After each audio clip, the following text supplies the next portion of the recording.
578 Brock Avenue, New Bedford, or call 508-742-6128 for reservations or takeout orders. And be sure to tell them that WNB1 Radio sent you.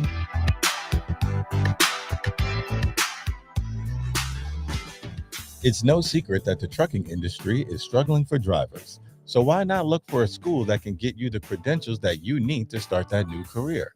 Get on the road to success with J&J Driving School and Logistics Incorporated, located at 978 Nash Road in New Bedford, Massachusetts. J&J is a Black and woman-owned trade school leading the South Coast in CDL training. J&J offers the most comprehensive training programs for CDLs A, B, and school bus training. Don't let opportunities drive right by you. Go and see our friends at J&J and get your CDL career started right away. And be sure to tell them that WNB1 Radio sent you.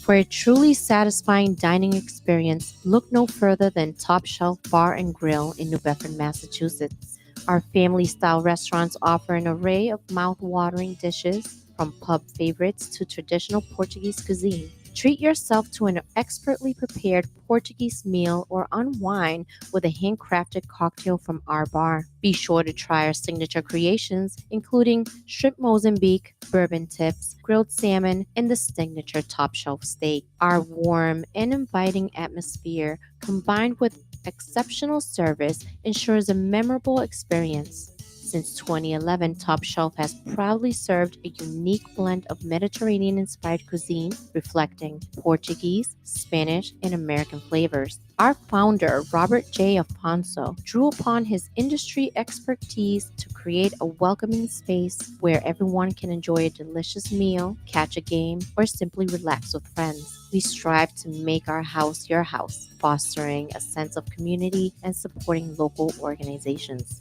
When you visit Top Shelf Bar and Grill, make sure to mention WNB1 Radio and enjoy your meal.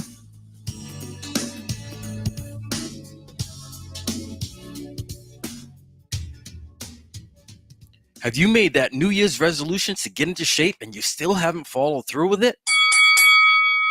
Then you need to join KO Gym. The champ is here! The champ is here! The champ is here!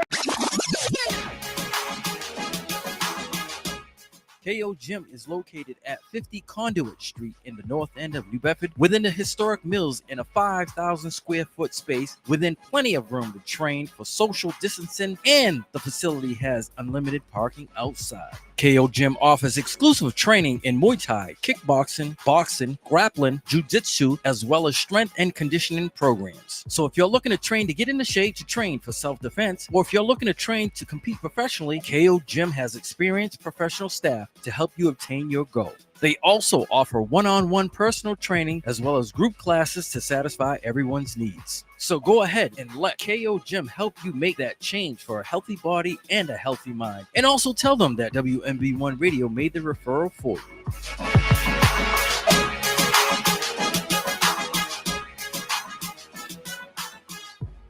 Good evening and welcome to Straight to the Point Sports here at our WNB1 Radio studios, where I'm joined by my co-hosts per usual, Steve Lopes and Derek Consatio. What up? What up? What up? All right now. What's going on? So yes, we are dead smack in the middle of the the NBA finals. It's got a pretty much of a twist so far. Real Derek, competitive. Derek, you're looking genius right now. Never that. Because you did say that you were the only one that went against the grain and said that the Pacers were win, going. but he said in 5. Yeah, it's not.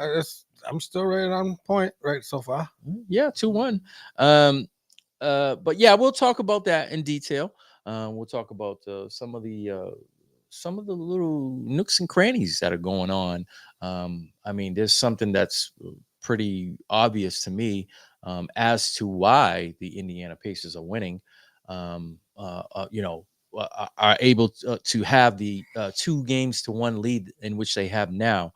as well as what do the OKC Thunder need to do in order to get back and to to even the series and possibly surge ahead to to take the lead and to take control of the series.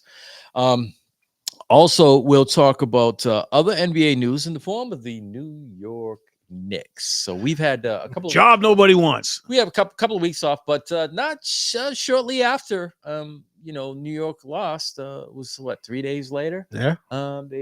They did away with one coach, and we coincidentally the week before we had this conversation right here on Straight to the Point Sports about what would happen if the New York Knicks were to lose. And once again, had to be a we scapegoat. said no, and he said yes.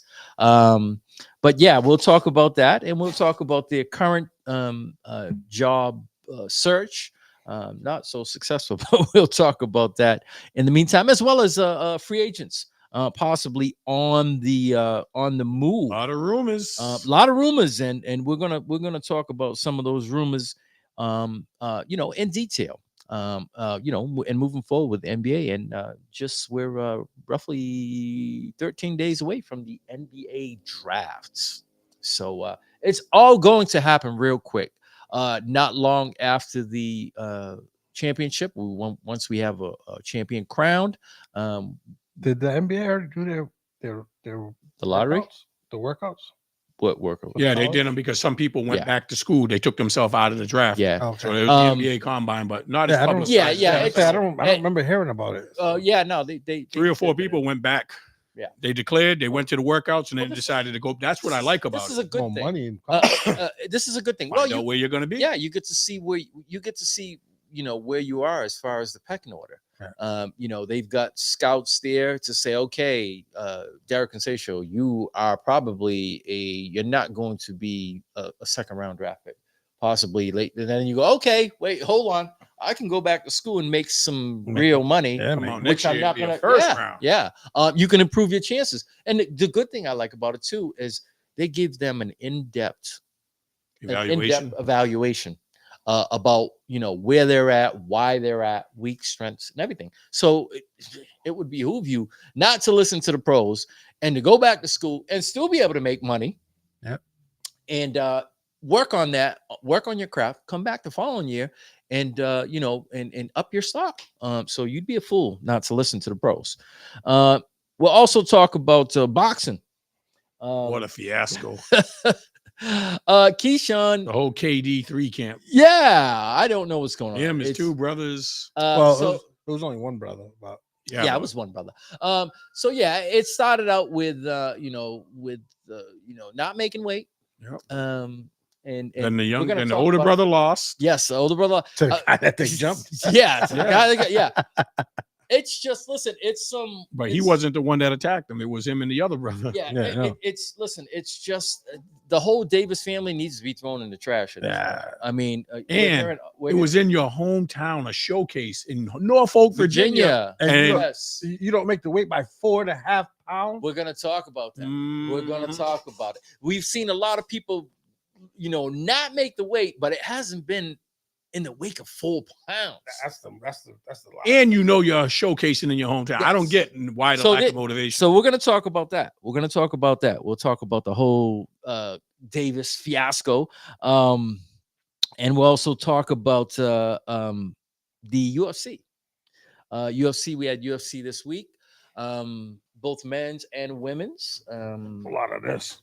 A lot of tapping out, yeah. A lot of tapping out going on. Better know what you're doing in that sport. Yeah, so we've got a champion that remained a champion. Well, actually, both remained champions. No, Kayla took the championship. I'm sorry. Yes, that was her first. That was her title shot in the UFC. But what we will see in coming in the females is a prior champ. Who will be stepping up to the plate, because right after the fight was over, she jumped right in the ring. Right. She got invited her. She was like, "I see you. Come on. Yeah, it's all right. Security, have her come." But they wasted very respectful though. They wasted zero time in getting to the photo ops, which was which makes listen. You gotta sell it. You gotta learn to sell. You gotta sell it. You got to be a saleswoman of your sport, and you gotta give people, you gotta keep people hungry and wanting them to see more. So yeah, this is what's going on. But yeah, we'll talk about the UFC as well. Am I missing something? Why do I feel like also we need to talk about one the Major League Baseball, number one prospect in baseball.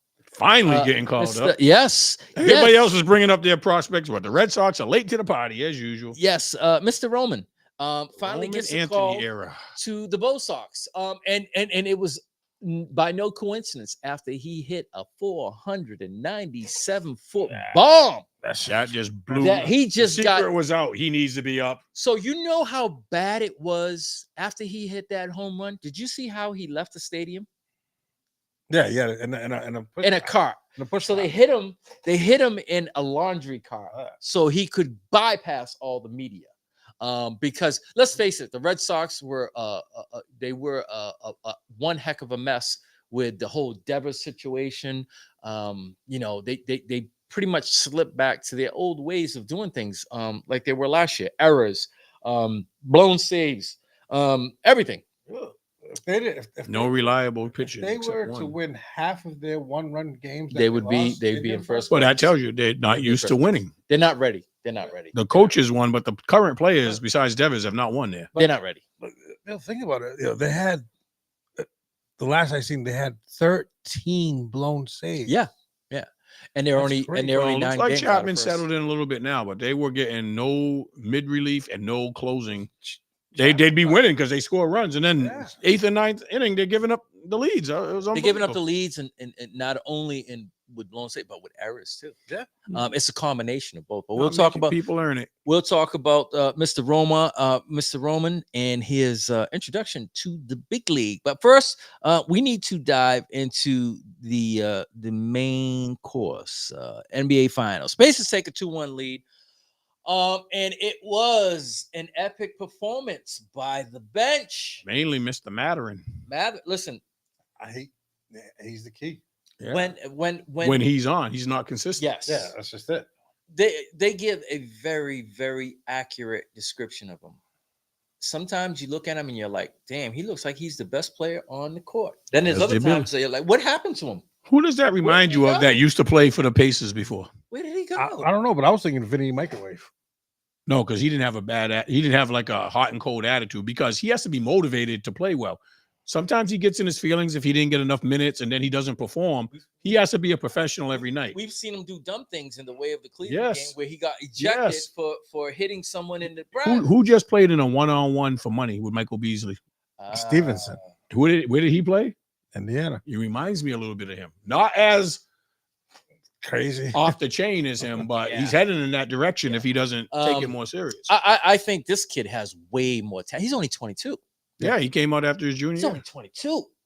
His upside offensively could be, and he's just on the opposite end. He's just as talented too. So I mean, it's a good thing to have, but in moving forward in the future, you just have to, like you said, you have to be a pro every day. Yeah. Not a part-time Not pro. Just when things are good, when going your way. Not a part-time pro. You have to be a full-time pro. But it was their bench, basically, who carried them yesterday.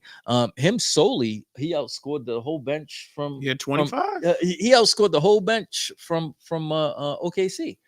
That just can't happen. But that was one of the things we mentioned about both teams' strengths, even looking forward before the series started. They both had deep benches. Whose bench was going to be the most consistent? Because they both played nine guys easy. Yeah. So for me, I see a glaring weakness right now for OKC, and it keeps, I mean, every time it's pointed out every single time. Pascal Siakam is he's head and shoulders above anybody who OKC can put on him. And they're a great team defense, but they don't have a shutdown guy that's a 3D guy. So Pascal, so if you look at anybody they put on him, he's at least 3 inches bigger than they are.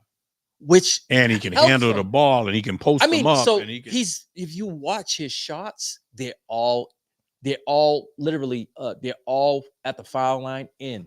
that's where Nobody bothers him. Nobody like could a bother stronger his Rip shot. Hamilton. Nobody could bother his shot once he gets there. He just takes his time. He gets there, pivot in, pivot out. I'll rise up over it, and you can't do anything about it. They try to go small because if they went big, they get outrun. Well, Indiana runs. Well, number one, they would outrun him, and number two, Beat him up if the that dribble. big, he beat him off the dribble all day. Yeah. So to counter that, in game one, they made the adjustment right off. They put the other Williams in there. Jalen. Yes, they put him in there to try to cut. But the problem with him is he's smaller. He's not physically bigger. I think he's 6'4". Yeah. So you're looking at a 6'8" guy against a 6'4" guy. Okay. And he's got him with the weight too. So that becomes a problem. I think until the pace until OKC can figure that out somehow, some way, either in the way of maybe running two guys at him to make him give up the ball. Instead of running two guys, they do it with Halliburton. I don't know why they're not doing it with Siakam. I think you do it with Siakam. I think you might have better results because he's not as good as a passer as Halliburton. And that's why I think they're doing it to Halliburton because he can beat you scoring with the three, or he can beat you with picking you. He's averaging 9 assists a game. So my thing is you got to pick your poison. And in the first 3 games, the poison has been more so Siakam, because Halliburton didn't do anything in game 1. He came on at the end of game 1. Game 2, he didn't do diddly squat. And game 3, he was there. But Siakam has been steady all the way through. You would have thought that they would have learned from the New York series, and they had 3-and-D defensive guys, and Siakam still killed them. That's why he got the conference MVP, and people couldn't believe it. They thought Halliburton had a couple of clutch shots, but Siakam was steady through the whole time. And he had Miles, he had Bridges and OG, both good defensive players his size, and they couldn't do nothing with him. Yeah. And what now up, Double? What up, Double and Jack? What's going on, fellas? Jack, yes, sir. What's going on, fellas? So I think in moving forward, I think the Pacers are playing they're playing a great game. They're being the Pacers. But what I noticed as the series has gone on and it's gotten deeper, ultimately ending up into the finals, is I'm feeling that with every series there's a growing confidence. I think game 1, I think that they were a little in awe. And then by halftime, they were like, hey, wait a second. Well, that defense swarmed them at first. Then when they adjusted, they were like, wait a second. The only lead was at the end of the game. With 3 seconds left. They were like, wait a second. We can do this. And then, it became evident, like, wait, we can play, because the 2 times in which they played against them in the regular season, one game they got blown out by almost 30 points. The other game, I think they lost by like 5. Confidence is a confidence motherfucker. is everything. Confidence, effer. You go in there and you play with confidence, and you know that you can play with the team that's across from you. There's, that's just motivation in it itself. And I think that's the big thing with them. Once they got that confidence and they knew, hey, listen, we can play with this team. We're in there. They're not as invincible as everybody made them out to be. Well, when you're number 1 in defense and number 1 in offense, everything. You're like, well, damn, where's the weak point? Yeah. And basically what they're doing is they're just, we know that no lead is too great for them not to come back from. And I think they know that too. And it's like, okay, we're down by 15. No need to panic. We can go on a 9-11 run with the quickness and take care of this. And you don't see panic in them. Nope. You see everybody play as if the lead was 2 or if the lead was 15. They don't ever break character. And that ability to have so many people be capable of getting hot and leading you, like you said, they're running two people at Halliburton, but then Siakam got single coverage. Then Miles Turner, who's playing great, is killing them. Then you got Mathurin off the bench. So you're like, well, coach, you told us to worry about Halliburton getting a triple-double. We're taking him away. Even I forget his name, the little white kid. McConnell. He's double every game. Listen, well, double points and 5 assists. Yeah. He is just a straight hustler. Yeah. Tough nose. He's one of those dudes that you're like, nah, he's not gonna do anything. Then before you know it, he's scooting by you with layups, or scooting by you setting somebody else up, or you fall asleep. How many times yesterday did they fall asleep on the inbounds pass? Yeah. And he took advantage of it. He did it twice. And there was a couple other guys that did it. It's like you're giving up easy points. You're taking it for granted that no one's going to turn around. You got to see the ball inbounds. Nobody boxed out Obi in that. Oh, that yeah. follow was big. Yeah. It's just the small things, I think, is where the Pacers are winning right now. Right. And you pointed out their inability to slow down Siakam. I've noticed another not so subtle characteristic that is killing them. In every other round, SGA was incredible, and he was scoring 30-something points, and they were winning.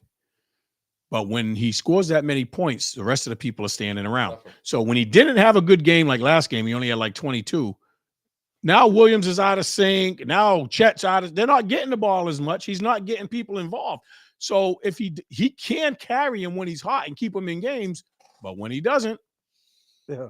That's crazy when you say 22 points isn't a good game. No, because he's averaging. I know. Yeah. No, he set a record for the first 2 games of the series. But I'm saying that's crazy. Yeah, but they got dependent on him and standing and watching him. He was not ball hogging, but ball dominant. I think.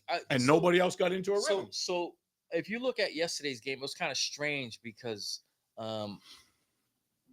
Chet started out quick, then Wiggins started out, then you thought SGA was going to take over, but then it kind of leveled out. Yep.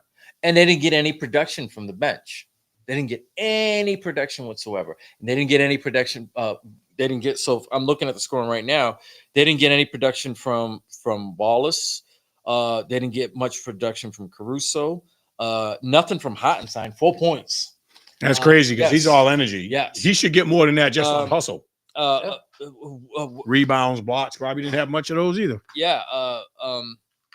So Dort only had 12 points, too. So these are guys that usually average, all these guys are usually up by the double figures area.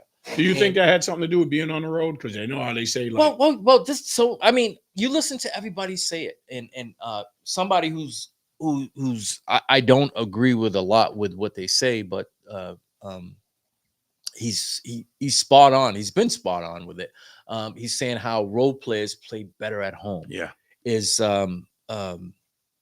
what's his name? The ex-Celtic center. Perkins. He comes out with some crazy takes. I believe it. Think about when we all played home games. Yeah. You see the crowd, familiar faces, everybody's cheering. You get that extra bounce in your step and 2 lines and your intensity level. When you're on the road and nobody's cheering for you, you got to motivate yourself. Yeah.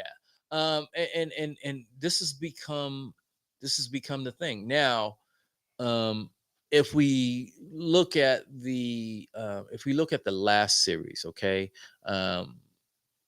OKC did the same thing. They lost game 1, they lost game 3. Then they rebounded and they came back strongly. Will this be a repeat of the Western Conference Championship? Because they played exactly the T. So you want to talk about game 1? Game 1 came down to that last second shot against Denver, right? Game 2, they rebounded, they blew them out. Same thing with the Pacers. They ended up beating them by 18 points. Game 3, they lose a close game. They lose it basically in the last 3 minutes or so, which they did with this game. So we're seeing a pattern here, as far as how they're, how they've been playing. But once that pattern is broken, it's how will you respond now? So the pattern right now should be they should win a close game in game 4, go back home, win game 5, and then maybe it'll be back and forth. that way. But we'll see. I mean, I'm just trying to show the similarities, and from the last series to this series right here. But the good thing is we've seen OKC lose at home and have to play with the pressure, and they've always responded after a loss. Yeah. Every time they've lost, they've responded in a big way. They know they have to get the next game. If they lose the next game, they're in trouble because Indiana's too good to come back and beat 3 games in a row. But I expect the Pacers. I mean, the Pacers are going to come to play because they're playing at that field house is crazy. But I think you're going to see the total team effort on offense and defense, and SGA step up his game like he did in the past. But you need that contribution, like you said, from Dort and Jalen Williams and Chet Holmgren. It has to be a unified effort. Team effort. Yeah. Another thing is when they lose, another indicator with the red light going on is the turnovers. Anytime they've had, I've never seen them turn it over as much as they did last. Not even forced turnovers. So they had, I believe, 17 turnovers yesterday.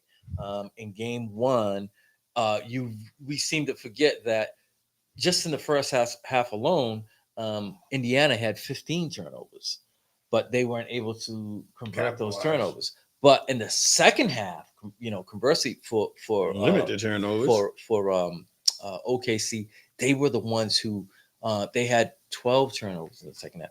Anytime they have a high turnover number, is going to ultimately result in them losing. And this is another flashing light for them. It's like we got to keep the turnovers because they led the league in turning people over and converting. Now, as the series goes on, we're starting to see some red flags with them, and in the last 2 series with them turning the ball over. Once that happens, it typically means they're going to lose. So they need to clean that up. And moving forward, with both teams, I think that Indiana doesn't have to make almost any changes. I think they just keep doing them. I just think that and moving forward for OKC, I think they need to once again clean up the turnovers, convert. Once you get the turnovers, convert. Their percentage rate of the turnovers is gone down. That number has to be high, along with the bringing the turnovers down, as well as finding an answer for Siakam. And if you don't find an answer, you need to at least address it, because in 3 games it hasn't been addressed yet. In those 3 games, what you want to be mindful about, the Pacers are up 2-1, and we haven't seen the best Halliburton yet. No. He had 14, 10. I think he had 22 last game, but he hasn't had a dominant game yet where he was a difference maker. They were all over him after the first 2 games. All the commentators, where's Halliburton? You got to show me more if you're going to be considered one of the best. You got to step up and lead the team. They were clowning him for only having 14 points, but they're up 2-1, and he has. So we know we're going to see better Halliburton. So as well as stopping Siakam, you better keep an eye on Halliburton too, because I don't think Mathurin will be consistent like that. No. So with the role players, I think especially where you're only going to come in and you're only going to stay in for as long as you're doing well. Exactly. Right? Yep. If let's face it, if Mathurin came in and he couldn't throw the ball into the ocean, then the coach is like, "Oh, we got to sit him down." Yeah. But as long as you're producing, then you stay in. But I think with these guys coming in, it's a question of who's going to be hot. It changes every game. And also with this guy on fire like this, it gives Halliburton a chance to relax. Rest. Yes. Takes pressure off him. Yeah. It's a lot easier to make shots when there's no pressure on you. Yeah. And they're still throwing the 2 guys at him. And it's a lot. He's not trying to force the issue. So I got a question. Is this series more of talent rising above one team or another, or do you think there's any coaching strategies that are contributing to the 2-1? I think it definitely has something to do with the coaching. What do you think Indiana's doing that's so what's the coach doing that's giving them an advantage? I mean, I don't think that they're doing anything different that they haven't done all year. I just think they raised their level of play. Oh, they are. So that's why I'm saying their talent level is rising up. And the coaching's been pretty easy. I still believe to this point that I think it's a confidence thing, as far as them being, as far as Indiana knowing and believing that we should be there and we are one of the best teams. I think that mindset started to trickle in last year when they did so well, and they knew that, hey, we can compete with the big boys, we belong. And then this year, once they got halfway through the season and started turning that switch on, Matherin was out last year. Yeah, during the playoffs. So that was one of the, the people that were out, as well as all the list of all the players that they had out, up into including Halliburton in the final game. But I think for me, I like I said, I don't think that it's much coaching. I just think that both teams are trying to do what they normally did, and I think that the first brick that was pulled, obviously, was going smaller. Not going with Hartenstein, the double big lineup, because of the fear of having to play space. To play out, in space. So let's play small and see how it goes. But it hasn't worked out well. No. So I think that is the kink in the armor right now. That's tilting the balance, because we've seen SGA good game, so-so game. But like I said, Siakam has just been slow and steady. And steady. The big man for Indiana is beating up on your boy, the skinny kid. Holmgren? Holmgren. Oh yeah, he's bullying him. Yeah. Well, we knew this. I mean, this. And Miles Turner's a veteran. He came out when he's been in the league 10 years, but he came in when he was 21. Yeah. 1 year in college or 2 years in college. Every single year, how many times did we hear about him possibly getting traded? Yeah, and they said that's being a true professional. He kept his mindset. He heard all the rumors like we did. Every year. They traded Sabonis instead of him. They traded, Every year we heard he's about good him, trade bait. about him getting possibly getting traded. And every year he's done nothing short of come in and like you said, be professional about it, and act professional. And just it's hard listening to everything and just like having it go over your head. But he stays professional. He stays in the right frame of mind. And that dunk that he got, man. But yeah. So it's just now. Like I said, I think the adjustments more so are on OKC. And now I look at this as obviously as a must-win game. I don't think you can go down. You can't go down 3. I don't think you can go down 3-1, and still have to come back to Indiana and have a confidence of saying, okay, we're gonna win 2. We're gonna win the remaining 3. Because the room for error is just too short. Very, very thin. We've seen it. We've seen it with the Celtics. We've seen it with the Knicks. It's just too short.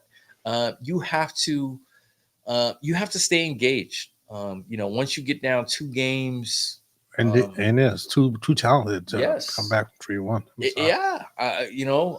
All it takes is for one. All it takes is for one person to get injured, and then you're done. So yeah, I think and looking at the series and moving forward, this is a must-win game for OKC. You go back 2-2. Now the best out of 3, with 2 being on your home court, favors you. Yeah. Just as it did in the previous series with Denver. But no doubt that I think that the pressure is going to be square on SGA. Not only we know you're going to score your points, but are you going to score your points at the rate of keeping other people engaged? Yeah, especially Jalen Williams. Yes, that's your Robin. Are you going to score? Are you just going to be? Is it just going to be you one-on-one and everybody else is sitting around? The true caliber of a player in the big games is. Not only can you get yours, but can you also help other people get theirs? Yep, make the people around you better. And not for nothing, that Naismith's been quiet too. Yeah. So him and Halliburton haven't played as well as they have in other series. The thing with Naismith is he's been getting into early foul trouble. And what about Nemhard?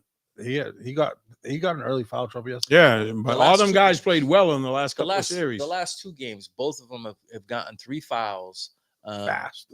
Before the halftime, being aggressive. And then what ends up happening is you know. That's why Matterin got more opportunities. Yeah, He probably got an extra 7 minutes that game. Same thing with McConnell. He comes in and he's a fire plug. The dude is just all over. Just runs around. He bases his game is I'm going to out hustle you.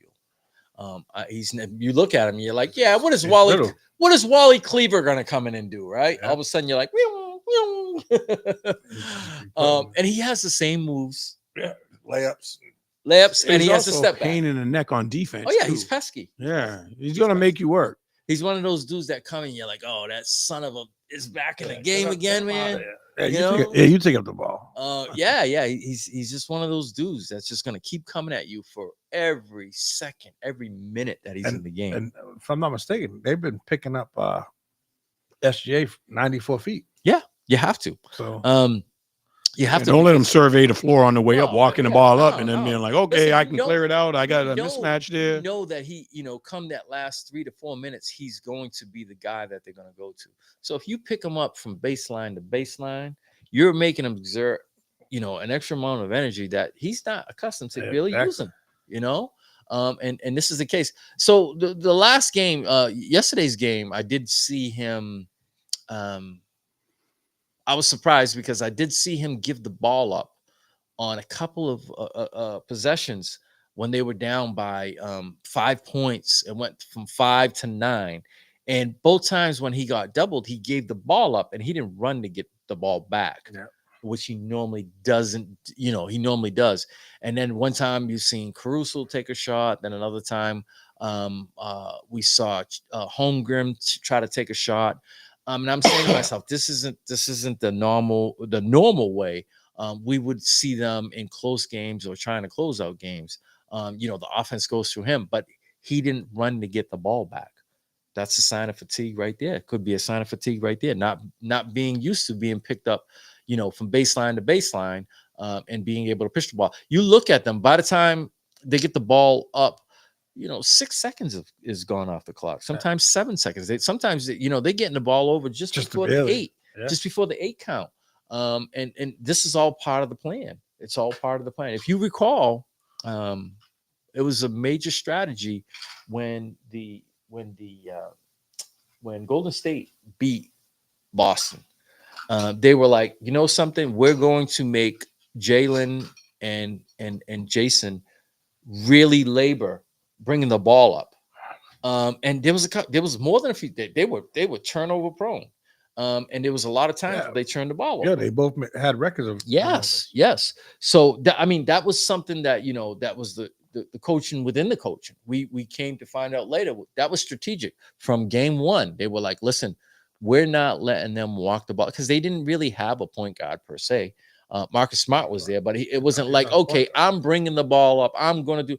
No, they were like, when they get the ball, make them labor to get across the court. It'll only add to their time, come, the end of the game. But yeah, this is all part of Indiana's plan. We've seen it in every series. We've seen it when they played against Cleveland, against Milwaukee, Cleveland, and New York. To make these guys, to pick them up. That's old. That's like old school basketball. That's a defensive minded coach saying, we're going to use this to our advantage. We've got 9-10 guys deep. We're going to use it. And this is what they're doing, and moving forward. But do you guys see anything that needs to be maybe changed in the way of how OKC is playing? Anything just what we mentioned. SGA has to get more people involved. It can't always be on him because when he doesn't have that superstar night, now the other people aren't in rhythm to pick up the pace because they haven't been part of the flow the first 2 games. So Brennan is just asked a question that we answered a little while ago. How much does the Indiana crowd play a factor in the series? Any home team, Steve pointed it out. You get that extra burst of energy when you're in adrenaline kicks in. It's just it's a natural enhancement to have these to have 30,000 people yelling and screaming every time you touch the ball. It gives you a boost. It definitely does, but This is the NBA final. Oh yeah. Yeah, I it don't still care. gives you an I don't care advantage. where you're playing, yo. You got to be hyped up to play in this game. This is true. it. This is true. But This you is know for the something? marbles, man. You know something? It's the small things that sometimes make the wheels turn quicker than what they need to turn. And I firmly believe, I got into a debate with somebody about the Lakers winning the bubble championship. That season to me was a whole reset season after COVID. So you had teams that were rolling, and then immediately we went into almost a month and a half off. So you had to retool, and then on the top of it, you had to go play with no fans. And I don't care what anyone says.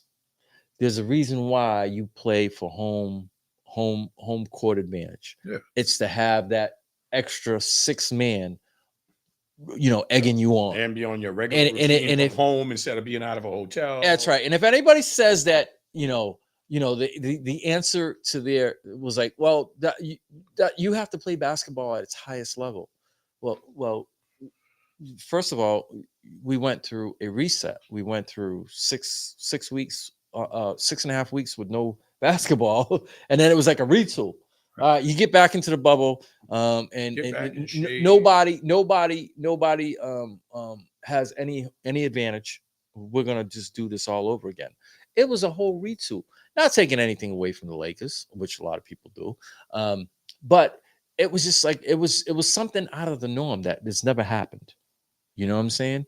And it just put a different spin on things. Now the teams that were hot, okay, all right, you go sit back down. Yeah. Now it gives a chance for somebody else to get hot, somebody else to get healthy, somebody else to be able to play. There was no ebbs and flows with it. It was just a shutdown, restart. So if anyone says that, home court, home field doesn't mean anything, obviously they don't. You're not paying attention.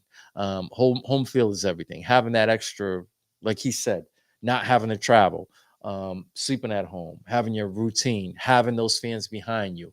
It makes all the world a difference. I mean, just think about it. When you played in any sports, would you rather play at home or would you rather play on the road? You didn't want that long bus ride. You were tired getting off. Yeah, that lag. Like, we've been sitting for 2 hours. Going all the way to Maine. When I played, it's like, wait a second, almost 2.5 hours, and then now you have to get back up.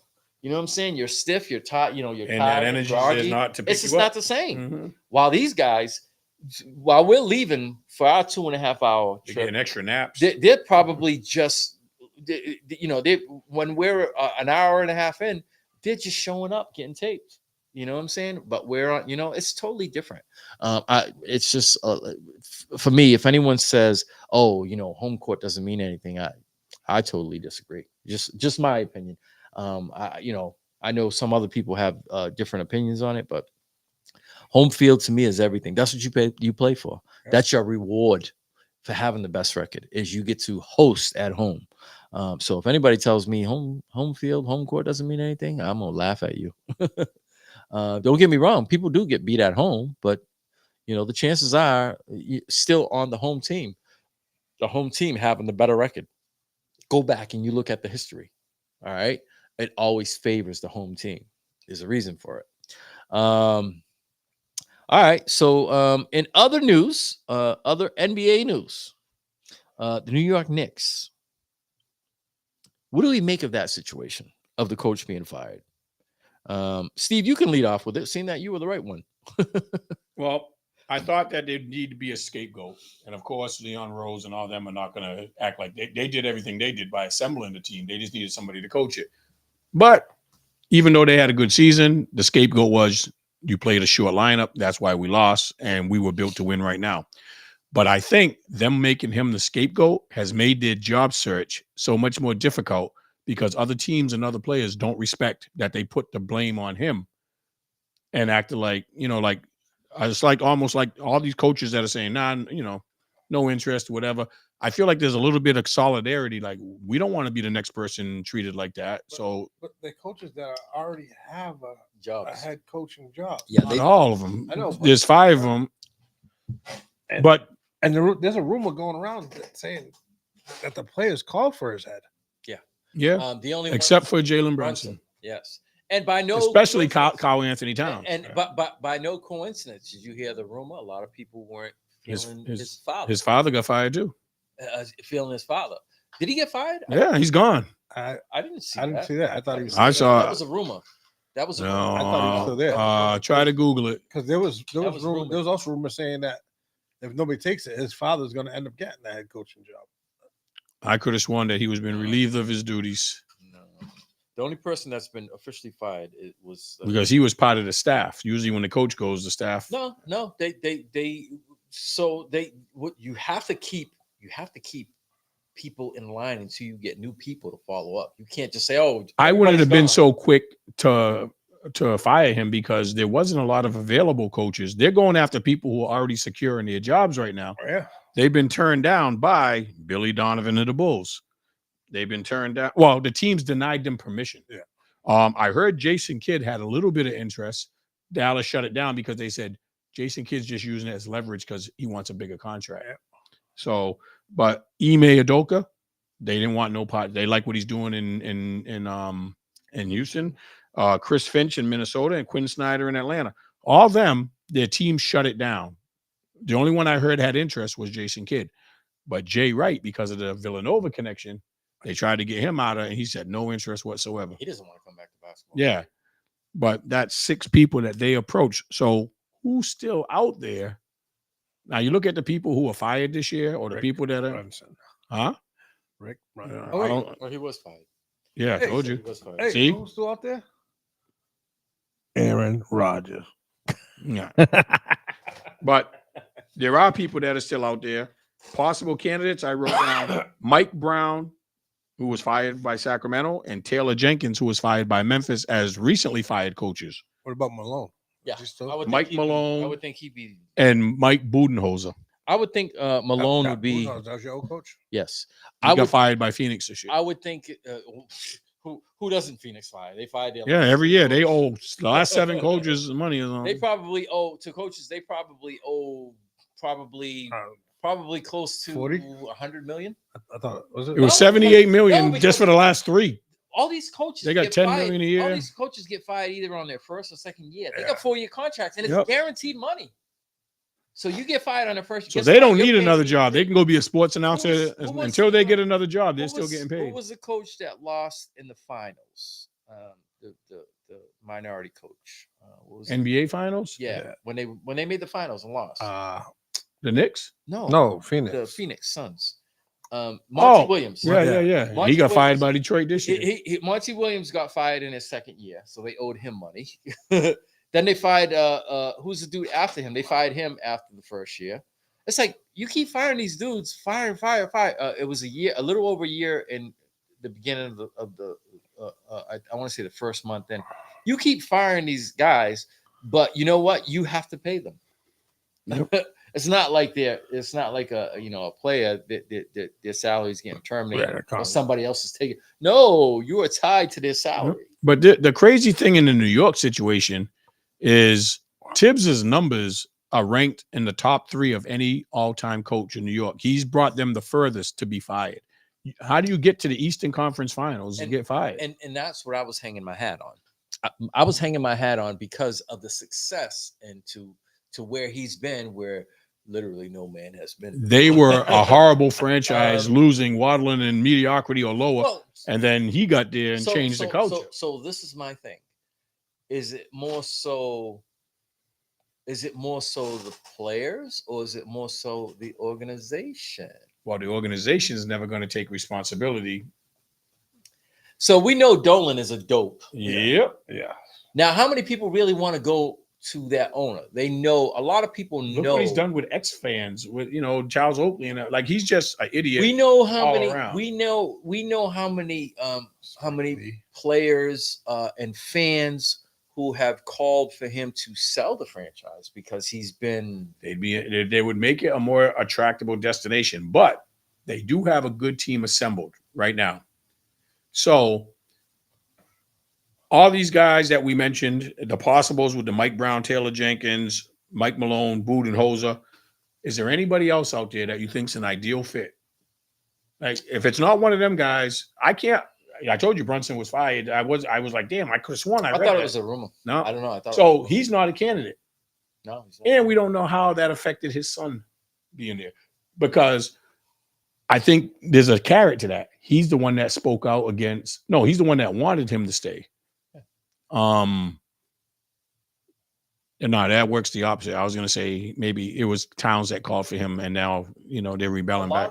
A lot of the players on the exit interview, one, that they didn't care for Tibbs too much, and two, they didn't care for Brunson too much. Well, they thought Brunson was given the job to lure his son there, which is exactly what happened. They couldn't make it obvious, but they got better every year, so they can't be like, well, that was a good move. I still think that was a whole tampering situation. Now, by no coincidence that once he left, his son went with him. Now that ain't happening now. His son gave up close to $113 million to make the team better. Now you repay me by paying firing my father. That has to happen. Of course. That has to leave it. I'd weigh that with, what did you do with the money you saved? OG and Bridges. Yeah.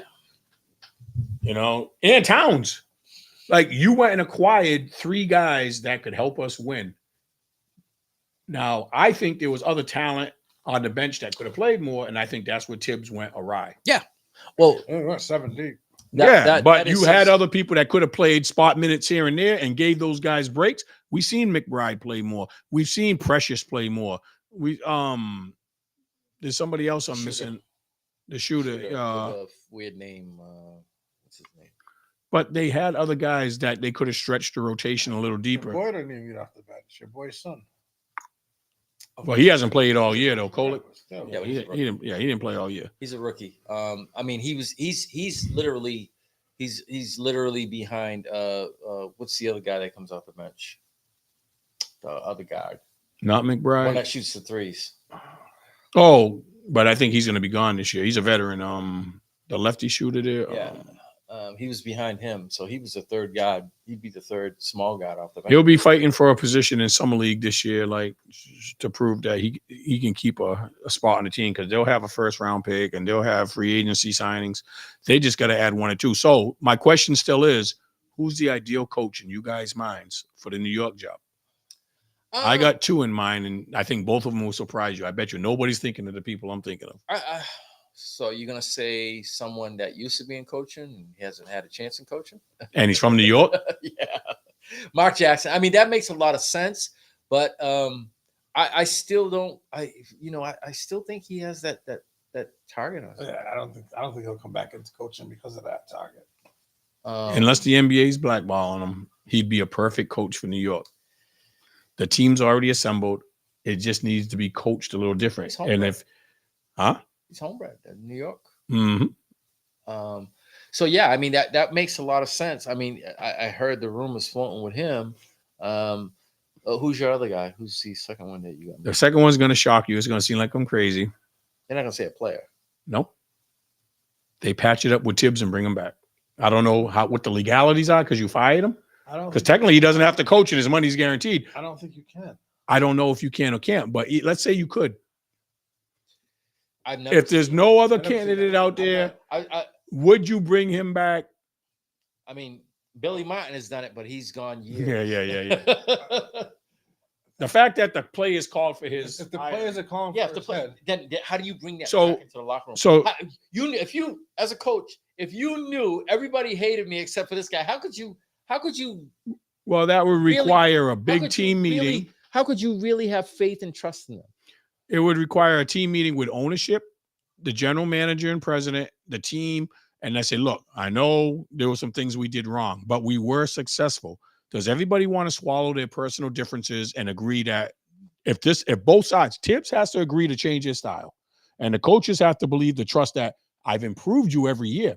So if all of them get on board and we say, look, we're either going to play more of the bench we have, or we're going to acquire 1 or 2 more guys for short money, because they got to be close to the cap with OG and Bridges and Brunson and Towns. There's not a whole bunch of money, but they could get a mid-level guy to come in, just go 8 deep, makes a big difference in only going 7 deep, and then play one of the guys you already got. But how does that look, though? I know how it looks, but what are your options? Are you going to hire one of those other guys that are out? Tell me somebody else that's out there. I would if I'm them. I'm Some looking, first time coach with that type of talent. I'm looking at Brown. He's bounced around. I don't know how successful. He hasn't shown me that he can win in the playoffs. These guys have already gotten to the Eastern Conference Finals. Mike Brown can't say that. Matt Brown. Mike Brown.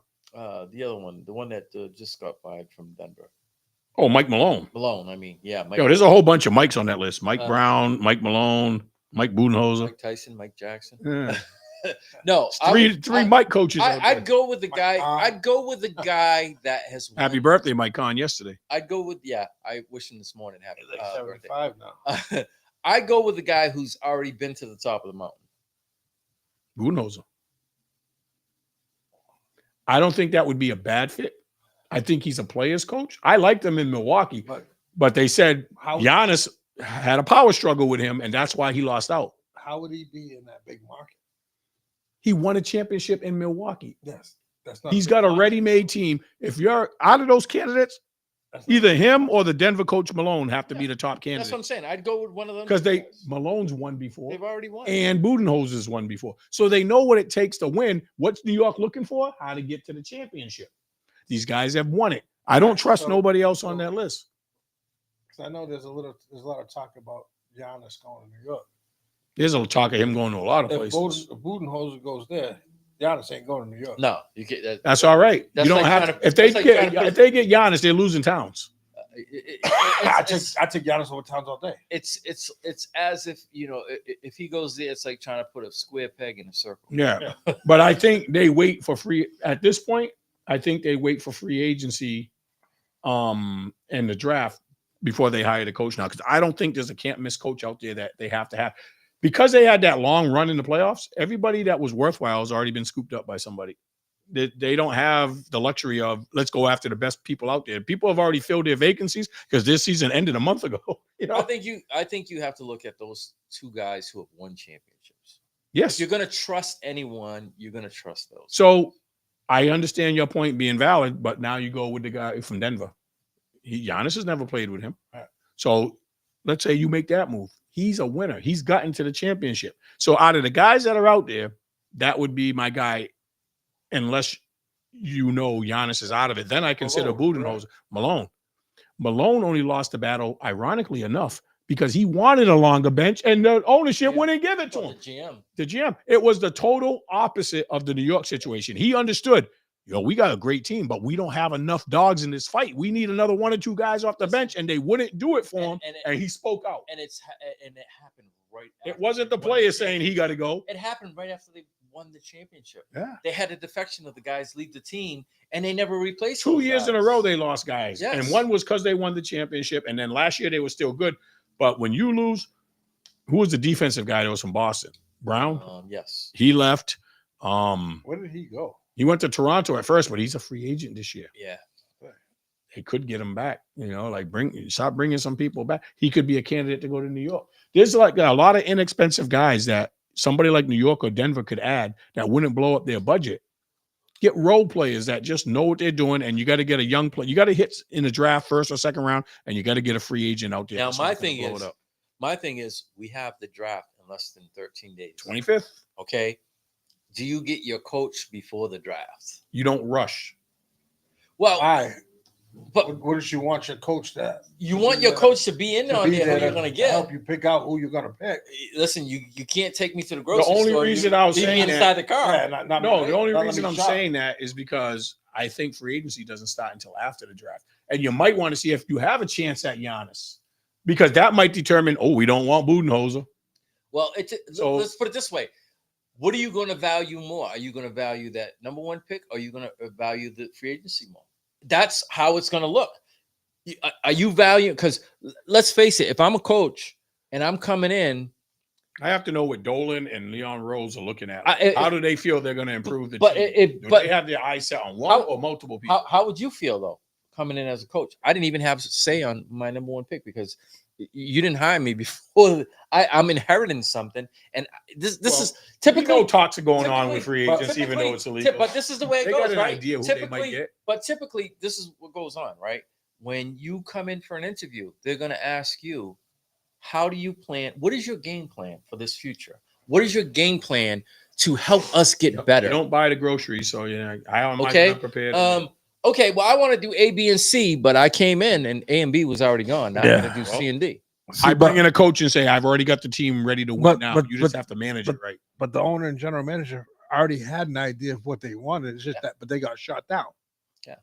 So now they got to go. But they went after people that were still under contract. Yes. The team could just. I bet you some of those guys. I know Jason Kidd wanted to at least talk. Yeah. If nothing else, just to strengthen his negotiating stance. And the teams just said no. Listen, I'm gonna get so much money from New York. What can you do for me? That's what he wants. So this is so if I'm an existing team and I still have a coach coaching for me, especially in the way of the things that could go on with the Mavericks are endless. Mm-hmm. There's no way you're coming and sniffing around my camp for a coach. Go kick rocks. Yeah. If I'm not a contender and you can't give me something in the way of draft picks or something like that, then beat feet. Because you're not coming and pouching my guy. Yeah, exactly. I need my guy to build my franchise. Yeah, exactly. Unless you're gonna do unless you're gonna do a Herschel Walker. Unless you're gonna do the deal, something like, okay, we're giving you draft picks as compensation for our coach. I don't want to talk to you. Exactly. And that's only happened with Doc Rivers, right? Yeah. So I'm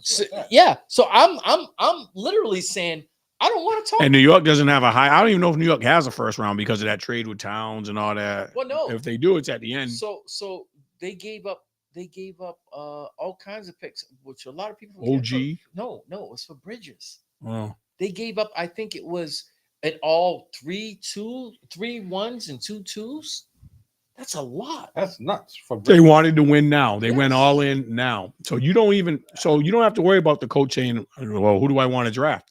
You don't have nobody to draft. Whoever you interview now, let's say it comes down to those two. Who do you think would help us the most on the free agent market? Who do we bring in and who do we let go? Because if you go after Giannis, you're not keeping Towns. And there's a lot of heat in New York on Towns because oh my God. Yeah, he's complaining. He doesn't take accountability for his play, and he's not playing defense. No defense whatsoever. He was a big liability. He was showing that he could dominate on offense, but then he got reliant on a three. He had that one game where he did real good, but do you bring in a coach and say, what's our free agent approach? What would you do? Who would you keep? Who would you bring in?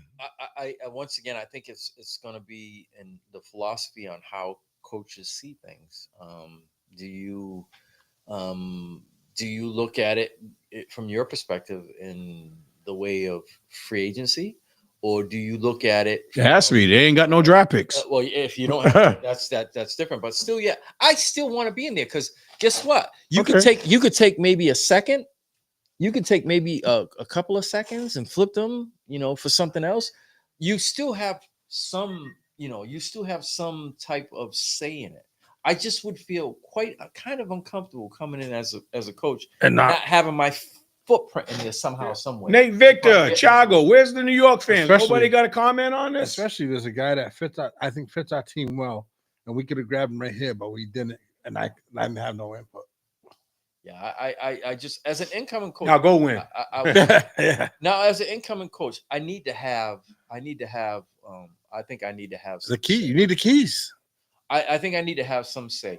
Now, if you tell me that I come in and I don't have a first or a second, then I keep my mouth shut. Because how real? What's the chances of a third rounder coming in? So, if you were a coach and they came to you and said, "Okay, Brian, personnel-wise, how do you see our team? What do we need to add to get to the next level?" What would you add to the current Knicks roster?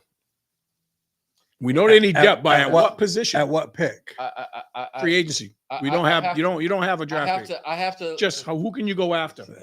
Yeah. I have to look at it. I have to look at it from the sports. I have to look at it from. I have to look at the team and say, okay, I need to know what I'm going to be able to spend.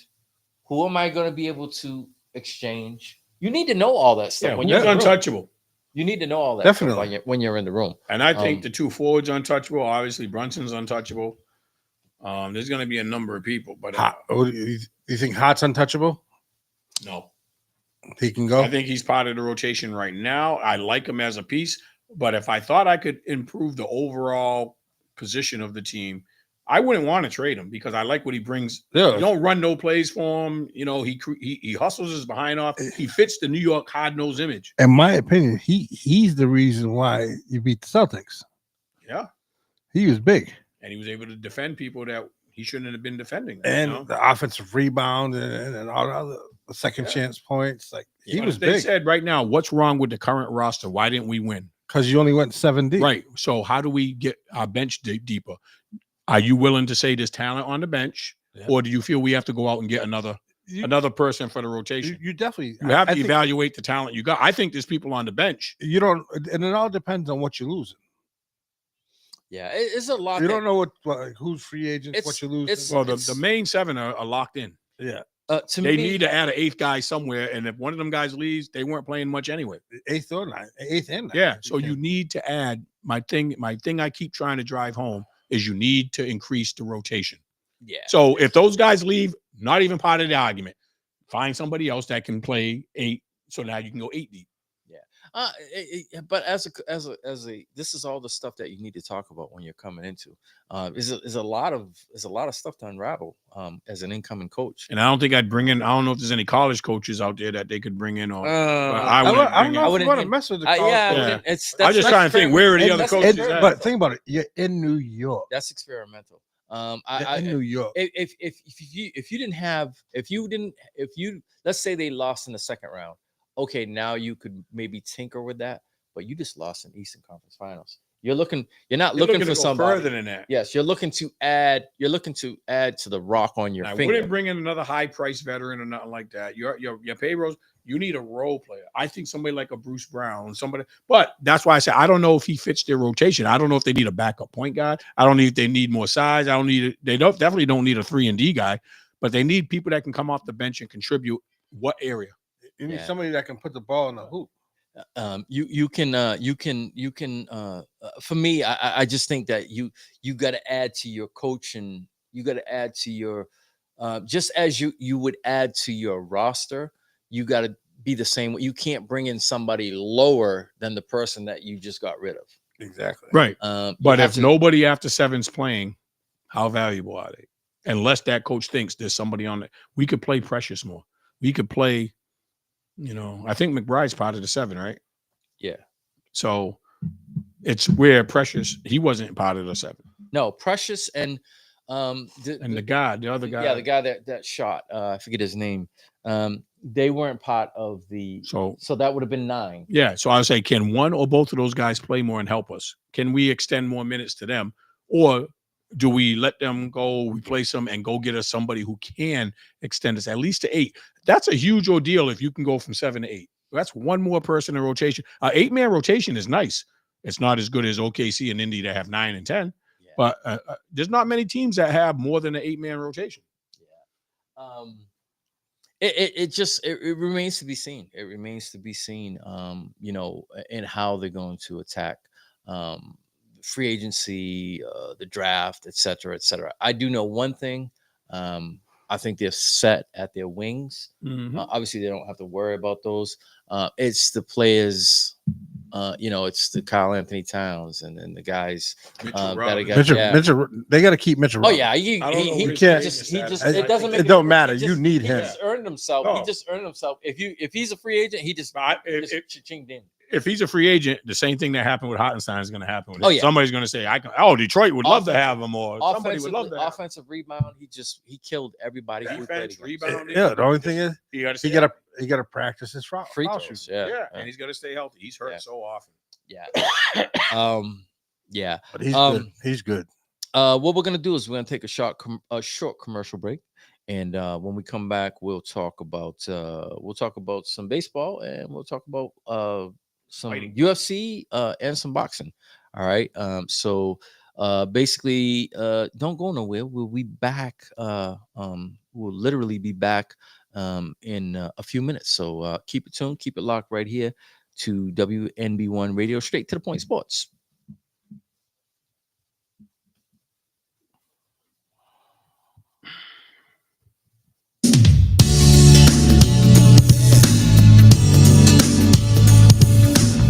For a truly satisfying dining experience, look no further than Top Shelf Bar and Grill in New Bedford, Massachusetts.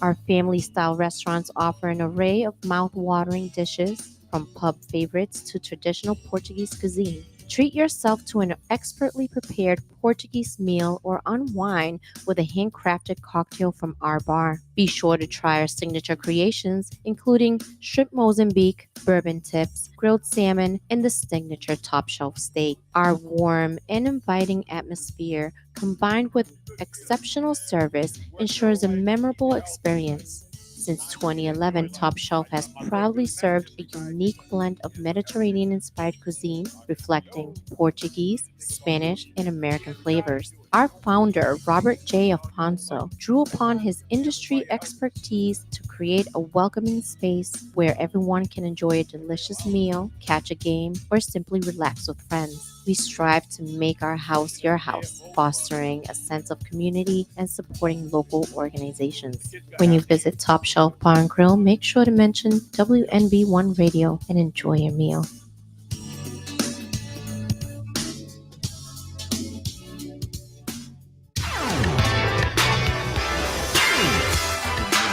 Step into the warm embrace of the Lighthouse Tavern, a cozy, welcoming restaurant in the heart of New Bedford, Mass. Our family-friendly atmosphere is complemented by our dedication to serving delicious meals, refreshing drinks, and providing exceptional service that will make you feel right at home. Whether you are joining us for a casual dinner or a special occasion, our goal is to make you feel like part of the family. Visit us at 578 Brock Avenue, New Bedford, or call 508-742-6128 for reservations or takeout orders. And be sure to tell them that WNB1 Radio sent you.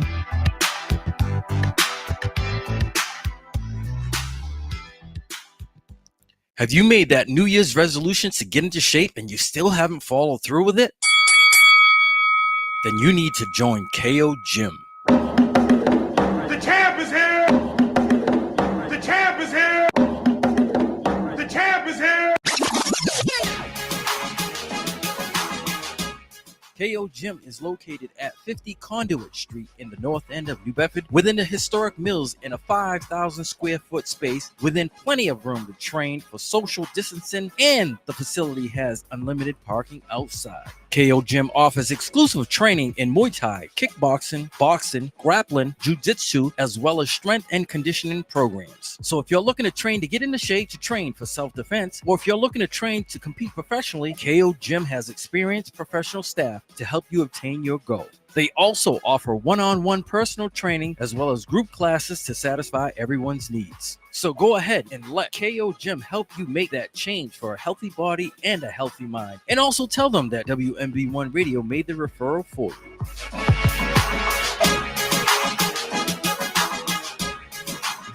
It's no secret that the trucking industry is struggling for drivers. So why not look for a school that can get you the credentials that you need to start that new career? Get on the road to success with J&J Driving School and Logistics Incorporated, located at 978 Nash Road in New Bedford, Massachusetts. J&J is a Black and woman-owned trade school leading the South Coast in CDL training. J&J offers the most comprehensive training programs for CDLs A, B, and school bus training. Don't let opportunities drive right by you. Go and see our friends at J&J and get your CDL career started right away. And be sure to tell them that WNB1 Radio sent you.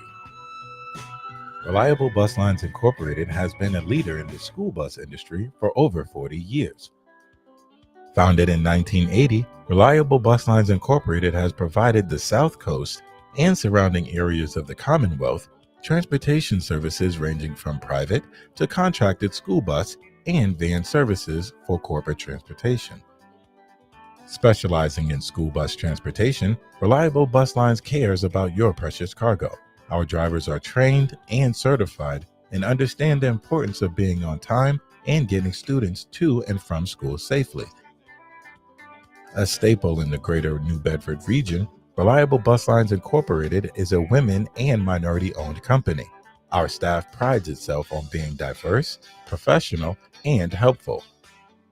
Call now to book your next outing, 508-992-0342. So come and take a ride with Reliable Bus, the bus you can trust. And don't forget to tell them that WNB1 Radio sent you. Welcome back to WMB1 Radio. It's Straight to the Point Sports, and we're back. And as always, please go ahead and download our WNB1 Radio app, which is available on all mobile platforms. It's free. All you got to do is just click on, and boom, up pops the app. You get it for free. You can also listen to us at WNB1.com as well. All right. So we know that there was in the sport of boxing, there was a lot of controversy going on with the whole family. The whole Davis family. KD3. Not Tank Davis either. No. Keyshawn Davis. So I'll let you lead into it, Steve. But let's just say it wasn't good. No, Keyshawn Johnson. Davis. I mean, Keyshawn Davis. Keyshawn Johnson ain't doing nothing. Yeah. But he was the WBO lightweight champion. I know. And he's at the top of his game in that division. He schedules a showcase event because he wants a big name showdown with a couple of different people. And he schedules a warm-up match against a very formidable opponent in his hometown of all places, Norfolk, Virginia. So he wants to come out and show out in front of the home crowd, give him something to be proud of. And he comes in 4+ pounds 4.5 over for a feature in your hometown. When can you recall somebody 4 pounds over? And you've had plenty. You set up this event because it's your hometown. You knew 4 months ago. You've been fighting at this weight for 4 years. And what was his response? Did anybody see his response? How lackadaisical it was? He didn't care. I've been fighting at this weight for 4 years, and I just outgrew this weight. I can't make it no more. You could have made it this one last time. What was the real reason? The speculation. I've heard a couple of things, but what are you leaning towards? So one of the rumors was basically foregoing this fight, knowing that he'd have to give up the belt, that he wouldn't go ahead and meet a certain somebody that beat him how many times? 3-4 times in the amateurs.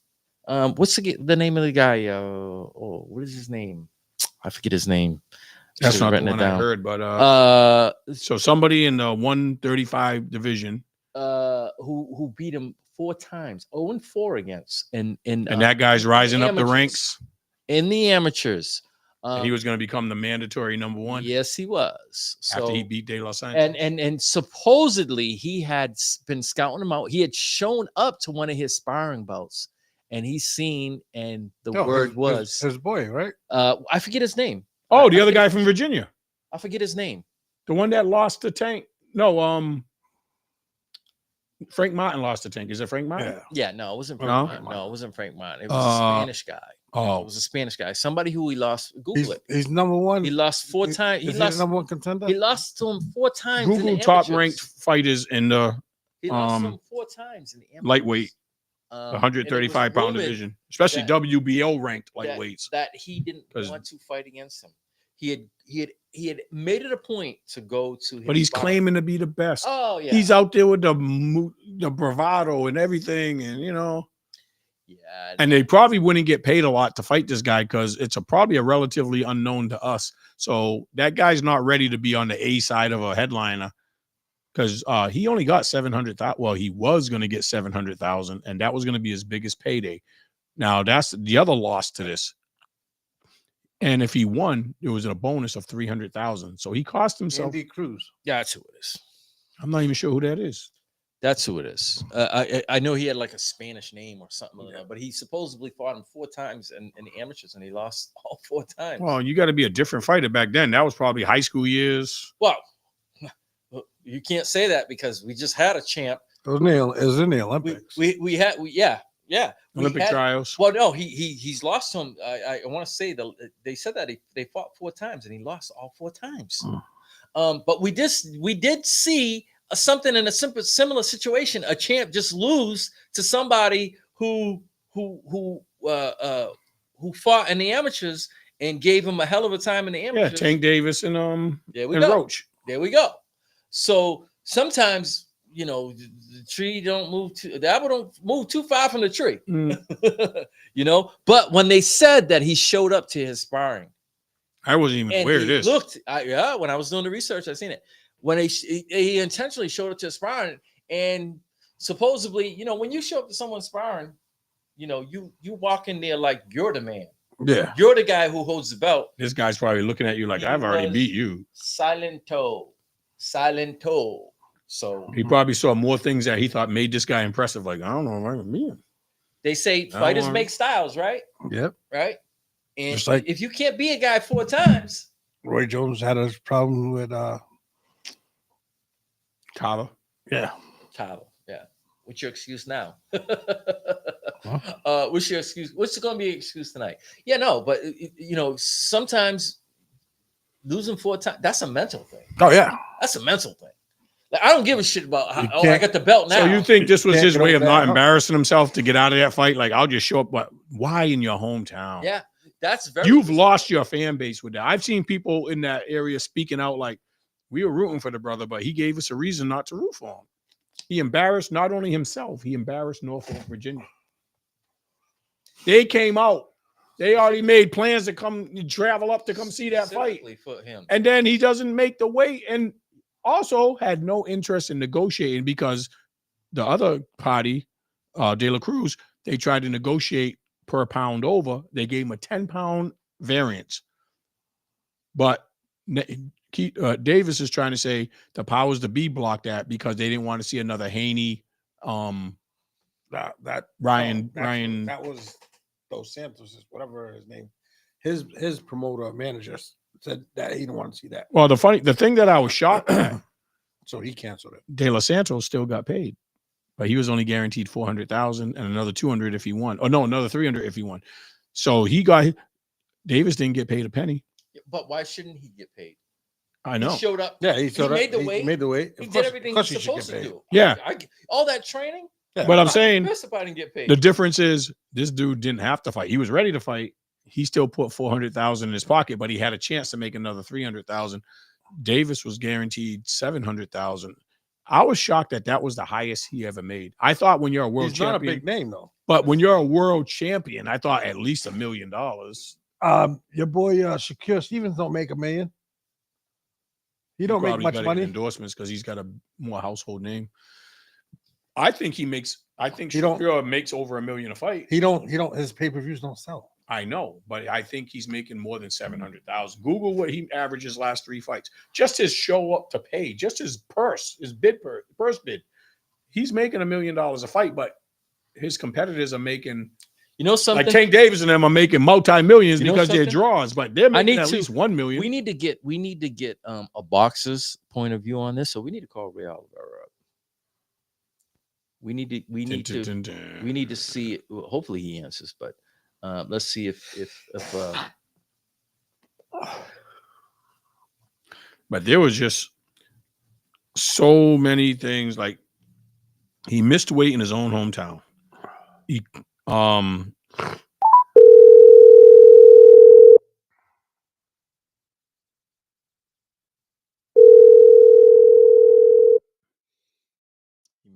may be working out, training. This is about that time, like 6 to 8. Yes, Mr. Magnet.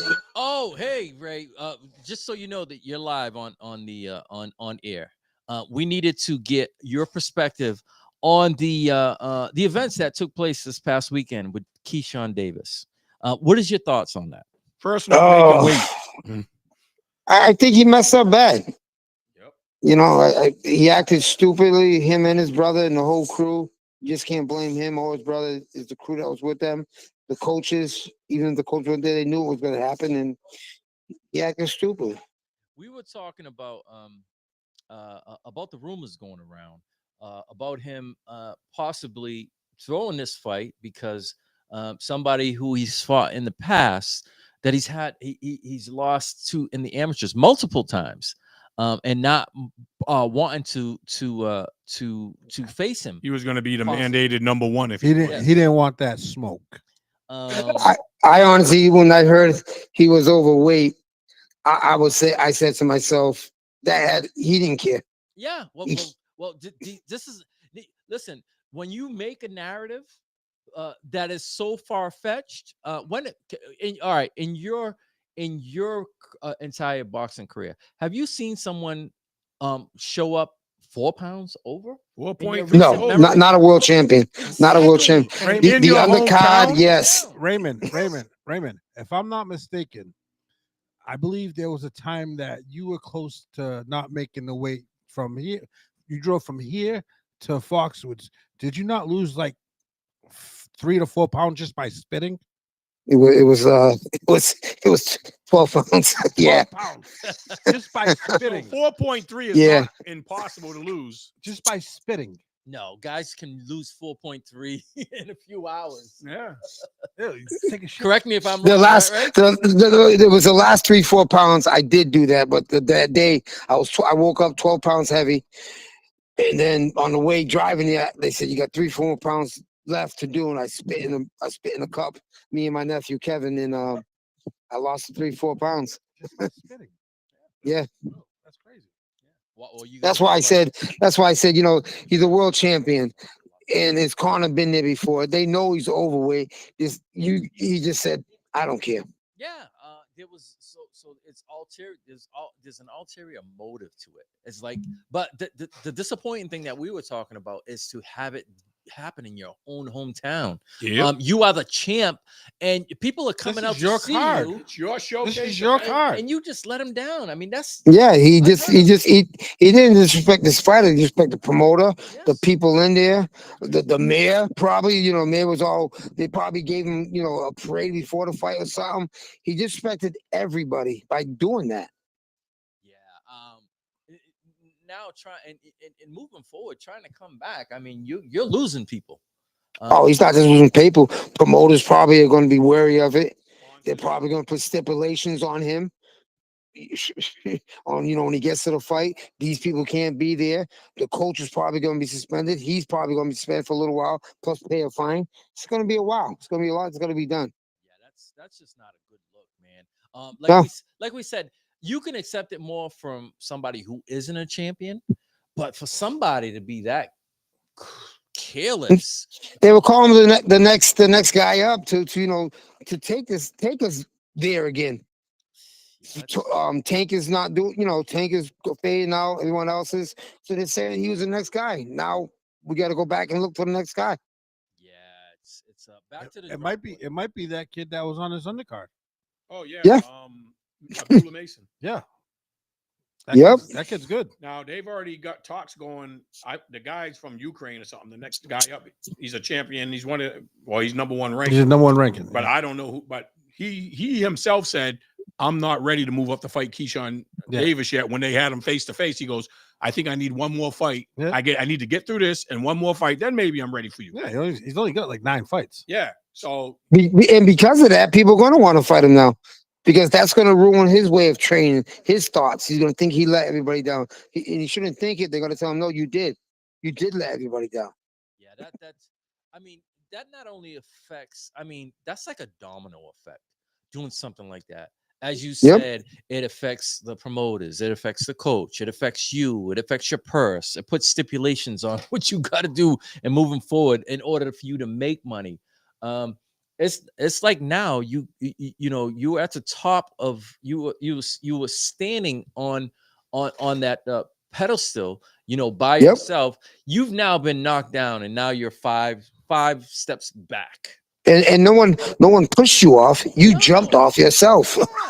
Yeah, You jumped off. Yeah, Do you think there's any belief to that rumor that they said if he won, he was man. What was the guy's name? Andy Cruz. There's got to, everyone, no matter if it's not true or not, people are going to think it's true now because you can create your own narrative now. yeah, bingo. Thank you. You can create your own narrative. Well, he was afraid of this, or he was afraid of that. You gotta listen. We all know as athletes, if you don't do it or you're afraid to do it, somebody's gonna make up a story about it. Yes, and you got to prove that story wrong. Exactly. You got to take it head. You got to take the bull head on and say, "Hey, listen, I'm creating my own narrative. Nobody's gonna create a narrative for me." You know what I'm saying? That's just how it goes. I mean, The boy doesn't realize he did that on it was a Hall of Fame weekend. Yeah, that's crazy. I mean, and we were all there. I was at the Hall of Fame. We're all there watching it, and when we saw that happen, we're like, "This kid's ridiculous." That's nuts, bro. Where does he go from here though? Because he can't go. Well, he has nowhere to go but back up again. But he was there. Now he's gonna redo it again. You think he goes 140? So he lost hard enough to go to 140? He lost his belt. Yep. Well, he was having trouble 140 anyway, so we knew he was going to go to 147 anyway. No, he was 135. Oh yeah, no, I mean he was having trouble at 135, so now he's going to stay at 140. I knew that anyway. He had trouble the last two fights with 135. So Raymond, yes. Before I forget, I want to know your pick for this one. Canelo versus Crawford. It's not going to happen. Even though they're signed, they already signed. It's not signed. They already got a date. Yeah, they gave the date. I don't care about the date. Do you see it on Box Rec? I don't follow Box Rec. That's what I'm trying to tell you. Go to boxrec.com. It's not on there. Just because we picked the date, just because we picked the price, just because we picked the venue, it's not signed. And it has to be. It has to. Once it's signed, I'm good. And once it's signed, I'm going with Canelo. Huh? Once it's signed, I'm going with Canelo. So you wanna double or nothing on that? We can't bet on. People are hearing this. Huh? Wait, betting's not illegal. I forgot. No, betting's not illegal. And besides, I said double or nothing. But wait a second, you're saying double or nothing. What previous bet did you lose? I didn't lose. Raymond. That's what I'm asking. What Raymond lost. I didn't lose either. Not yet, but you're gonna, because according to box.com, whatever. wait, hold on. I'm confused. He bet me $100 that this fight would never happen. I said it will never be signed. I told him. Yeah. So when it happens, I want to double up. So once they sign, he wins. Yeah. Now once the fight happens, I'm going for Canelo. All right. So we're gonna go double or nothing. Yes, of course. I'm not scared. All right. Okay. All right. Well. Shit. You heard it here. I was born in the boxing ring. So we can't deny it because it's this episode is being taped. Yeah. Yes. I'm at a win-win situation. Wow, confidence. You think so? Yeah. How could I lose? People are listening. I can't say it. I love you all though. That's my guy, Raymond. All right. Well, thanks for answering the phone. We just needed to get this perspective from somebody who's been there and somebody who never seen nothing like that. Yeah, I've never. Seen No, I appreciate it, Brian. I was in the gym right now with my 4 guys all sparring: Toka Khan, Wilson Mascherano, my son Ray Oliveira, and Sebastian Duran, who's fighting next Saturday. And I answered the phone because I saw your name. Thank you. I appreciate it. Hey, how's Sebastian looking, man? That's my guy. Oh, he's fighting this Saturday in Low. Yeah. Oh, that was the one that you put in for the thread? Yeah. Thread that you put in the thread? What is he? He's fighting at what? 160? 168. He's still an amateur though. 168? Yep. Okay.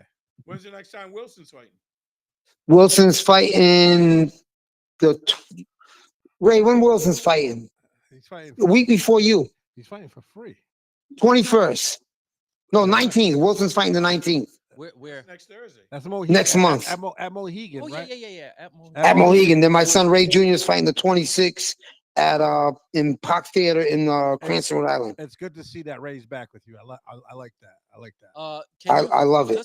Listen. Can you put in the thread all these fights so we can go again? Of course I will. We can get the guys going on. Yeah. If I don't know, then I can't plan accordingly. I understand. Next week I cannot go because I've got a function. But Ye- the other weeks I can plan accordingly and make it happen. And Yep. Yes, sir. we can bring some guys like we did when Dino and I went up to Foxwoods. Yep. All right. Anything from Mr. Brian. You're my idol. All right. Thank you once again. Thank you for asking. Listen, get back in the gym, man. Go stand All these right. guys straight. Thank you for answering the call. All right, Chad. Thank you. All Take right, care, man. people. Peace. Yep. See you Sunday. Yeah, so I mean, there you go. We got it firsthand, right? From somebody, who was in the boxing scene. 4 pounds. No, but did you hear what he said? He spit out 3 to 4 pounds just by know, spitting. I know. So this dude could have made it. Yeah. He didn't want it. Yeah, that's So wild. I no wasn't way. aware until Brian made that assertion with the guy he lost to 4 times. Yeah. But we knew there had to be an underlying reason. And now I'm starting to believe that was a big part of it, because not only was that rumor out there, the fact that he went to go watch this guy spar, he must not be convinced in his mind, or he feels a threat that I could lose, and I can't lose right now. Money's too good. I just But I don't know who's going to pay him to be on the main card. now, like Ray said, now you've got all kinds of stipulations. You just put Promoters, yourself in sponsors, a everybody you hates just you. put yourself in a box. Or That's maybe, what you- or maybe he thought that he would be able to get away with like Ryan Garcia got away. You're not at that level. But I'm just saying maybe he thought that he can get away coming in overweight. He'll just take a little bit off the purse. Number one, you're not making Ryan's money. Yes. Oh no, It was easy you're right. for Ryan to take money off. Yeah. Millions. Yeah, you're not making that money, and you're not at that level yet. No, not Even even when close. Ryan's not the champion, he's the highest The paid draw. person because of his draw. Yeah, straw. Yeah. Pay-per-view numbers. Yeah, that's wild. That's It's like Conor McGregor after he lost the championship. That's how Yeah. I look at it. Oh yeah. You can look at it. You can look at it this way too. I mean, Conor McGregor did something similar to add fuel to the fire when he threw the can at I can't even say his name. Norman. I can't even say his name. Yeah. Norman. Nurmagomedov. I can't even say it. whatever I have a hard time almost saying his name. When he threw the barrel, not only did he injure that guy who he got choked out by. Yes, he injured his pro because glass. But yeah, this is totally different because you never even made it to the party. Yeah. You never even made it to the party. Wow. And then to double down, they get into the big brawl. So you know what? He didn't get paid. That means this whole camp is not getting paid because they get paid at the end. Yeah. When the purse comes in after 48 hours when the drug tests come back and all that. So Unless he paid him out of his pocket. he doesn't make enough to do I know, that. I You know, know, like I that's the know. hard part. So I was like, he might have internal problems with his camp now because it could run into situations we've seen locally where your promoter, your trainer, your whole sparring team don't get paid. You know, people ain't gonna come work with you no more. And the sponsors are probably gonna want their money back. Well, Yeah. end their relationship, right? And there's no future money because he's Oh. probably getting paid in installments. Once again, we're talking about people being afraid because now you set the precedence. Then you're in the wrong sport if you're, worried about what's going to happen if I lose. You set the precedence. All right, let's move forward. Let's talk about the UFC right quick. Mhm. So there was some UFC going on. Steve, Talk about names you can't say. yeah, go ahead. You can. All right, there was 2 fights. The main one was a rematch with Sugar Sean O'Malley because that's the easy one to say. Yeah, that's an American. With the champion Marab Davashvili. Say that 5 times. Say that 5 times. Dvalish Vili. Yes. Say Yeah. that 5 times. But I think you don't pronounce the D. I think it's Valishvili. But anyway, he had already beaten O'Malley and ran through him easily the first time. And this wasn't much different. O'Malley fought a better fight. But once he got taken to the ground, it was a wrap. That was his only chance was Stay up. standing up. Stay up. Now, he said he learned from that fight. Remember, he hasn't fought since then. No more partying. He didn't color his hair. He took his training camp serious. And he was looking good until he got taken off his feet. And Now, what other fighter does that remind you of a striking resemblance? Can get out there and bang and exciting because they can knock you out. But if they get taken off their feet, Yeah, boy, we were just talking about. McGregor. Yeah. I'm afraid he's going to fall into that stereotype now because Irish. yeah, he was already being compared to him because he was Irish and banging people out with his hands.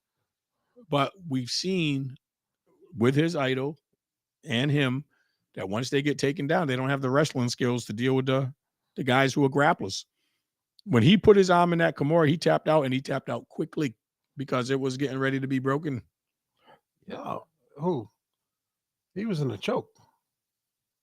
Wait a minute. The umpire was the girls. Yeah, that's right. He got choked out. Yep.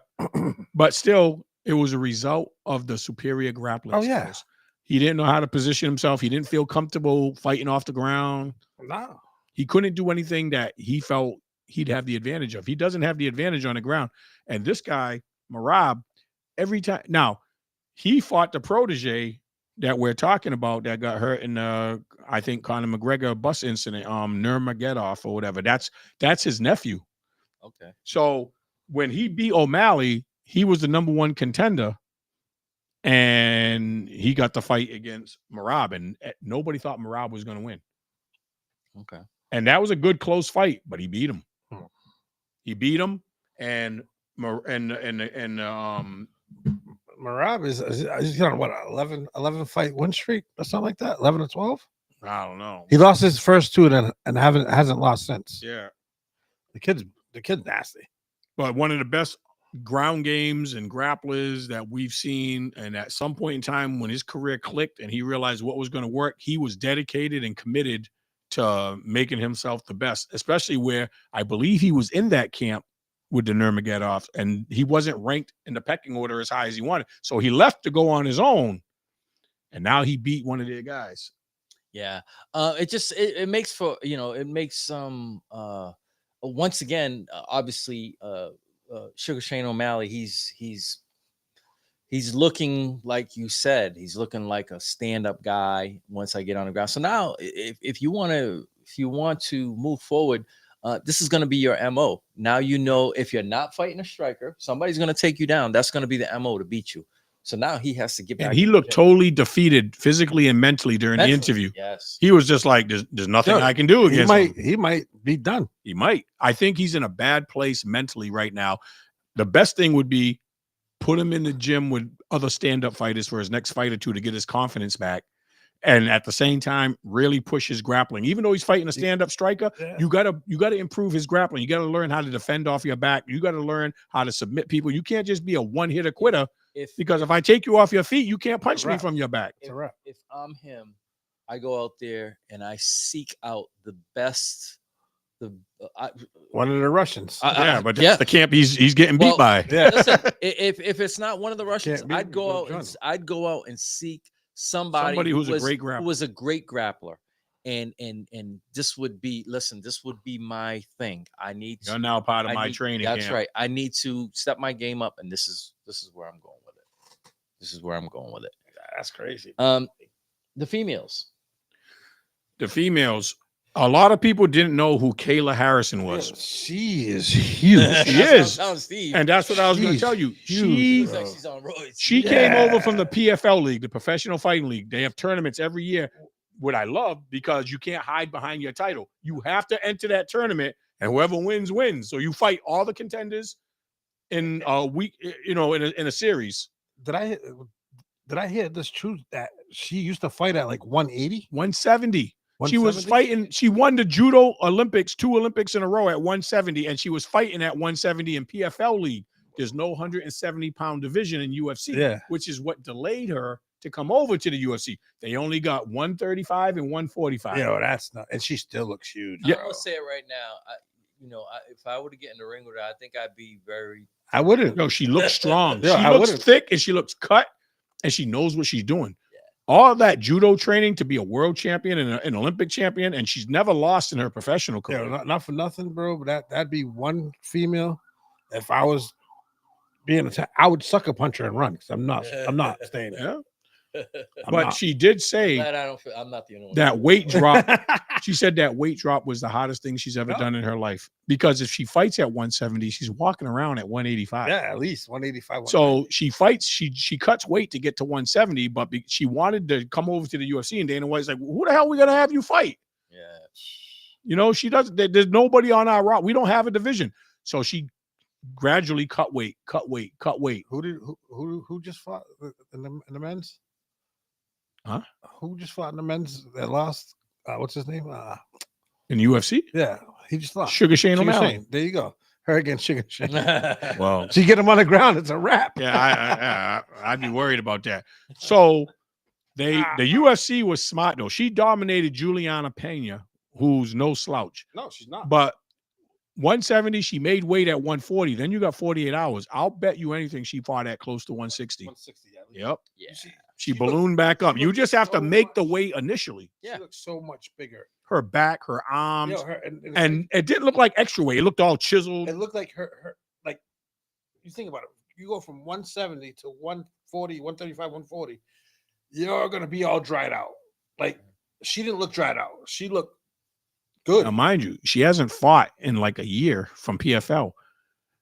They announced the fight like 6 months ago. I think she started dropping that weight a year ago, slowly but surely. But she said it was still hard. She felt drained. She didn't know mentally if she was going to make it. She had some other thing. Yeah, but she said she didn't feel like herself. But at 145 and you fought at 160, when the fight started, she felt stronger and she looked stronger.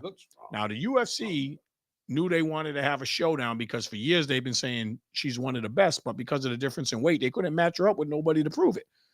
So all of a sudden, who's at ringside of this fight? Good old UFC great Amanda Nunes, who was the champion, but she had lost to Juliana Pena before. And Brian brought up a good point when she started talking about having kids. Her focus came off of boxing. She was with her wife. They did the surrogate thing and had a child. She ended up losing. She got her revenge. And when she won, she retired. She retired because she wanted to bond with that kid. Yeah. So for 2 years, she's been home. She says she's been practicing. She's in the crowd. We knew she was going to get invited up to the ring, but I thought Dana White or Joe Rogan or somebody was going to bring her up. Kayla Harrison was like, I see Amanda right there. Come on up. And they were like, security, like, no, we're not having a fight. Yeah. She goes, no. Let her in. We're going to talk. Let her in. It's a great segue to say, hey, we're fighting. And sure enough, they had the photo op. Yep. Immediately. And the first thing I noticed, I don't know if it's because of the layoff, but Amanda Nunes looked way bigger than she had before. She looked like she was at 160 now. Yeah. How much you want to bet they fight at a catch weight? Well, then the title wouldn't be on the line. I don't know if they can put the title on the line if they don't make the weight qualification. I don't know how the UFC goes. Yeah, because either the title's not on the line and they're fighting for bragging rights. And they say, we'll fight at 155. Or what concerns me is the 2 year, 2+ years. And she's 37, 2 year layoff, 37 years old. Not being in the ring and not being. But she was bad. Though. She was. All right, but we saw a little glimpse of Kayla. Yes. She's a different animal. Yes. Yeah, oh no. Here we go once again. You've got a striker versus somebody who's going to get you on the ground and just like try to rip one of your limbs off. When she did lose, I think she got submitted. Did she get submitted? But she lost to Pena, the girl that just lost to Harrison. Yeah. So. In looking at and previewing and looking at that fight, you have to say, okay, Amanda Nunes, you have to do everything in your power not to be taken down. Yeah.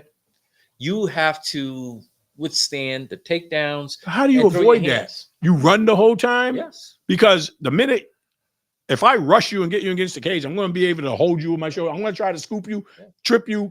Once I get you on the ground, you're all done. You got to defend. Especially if it's early in the round and you got 3 more minutes of trying to get off the ground. You got to do the best you can. You got to be on your horse. You got to just try to out. Well, her cardio better be impeccable. You got to look for them 5-minute rounds. You got to look for them big strikes. That's what I'm saying. If it's a title fight, 5 rounds, 5-minute rounds, and you're going to be on your horse running the whole time. I mean, there's plans for everything. I mean, we thought Ronda Rousey was in yeah, she couldn't strike. She was just the opposite. And then Holly Holmes struck the shit out of her with a foot. Head kick. But she was out before that. Yeah. She was getting beat up. She was getting beat up. She was just showing hot, but she had no. Minutes into the first round. Yeah. Once you saw that white face go red, it was over. But yeah, and moving forward, looking at these two, that's my only concern. I just don't like the 2+ years off. We I always give Amanda a chance. Yes. I give her a I toss. think she'll get worn down later. I give her a fighter's punch chance. Give her a warm up before that. I think no, they're going right at it. She's 37. How long are you going to delay it? Because you only fight in the UFC like twice a year. It's gonna be one of those things that it's gonna be a big payday for both of them, and she'll retire for real if she loses.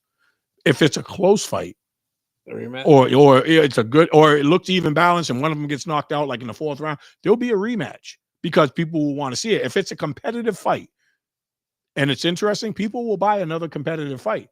Yeah. But if she gets beat in the 2nd round like Juliana Pena just did, just like Sean O'Malley, they got run over. Both those fights, they got run over by their opponent. Neither fight was close. I don't want to see O'Malley fight this guy again, and I don't want to see Juliana Pena try to fight Harrison again. But Harrison said, after he announced it, I want the winner. How? You've lost to both. Yeah. Harrison, you mean Pena said that? Pena said that about wanting the winner. Yeah, but she wants the winner of the Harrison and Amanda. How could she get the winner? She should get the loser. Yeah. They both beat her. And then you have to, fight your way. Let the next person up fight for the championship. But it's gonna be interesting. All right, our final topic of the night before we get out of here. Top prospect Anthony Roman gets his call up to the big leagues. I like their nickname. It's the Roman Empire era because of his name, Roman Anthony. So we what took so long, Brian?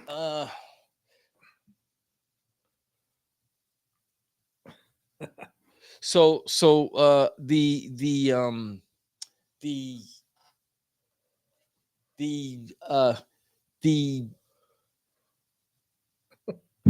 I'm losing my train of thought here.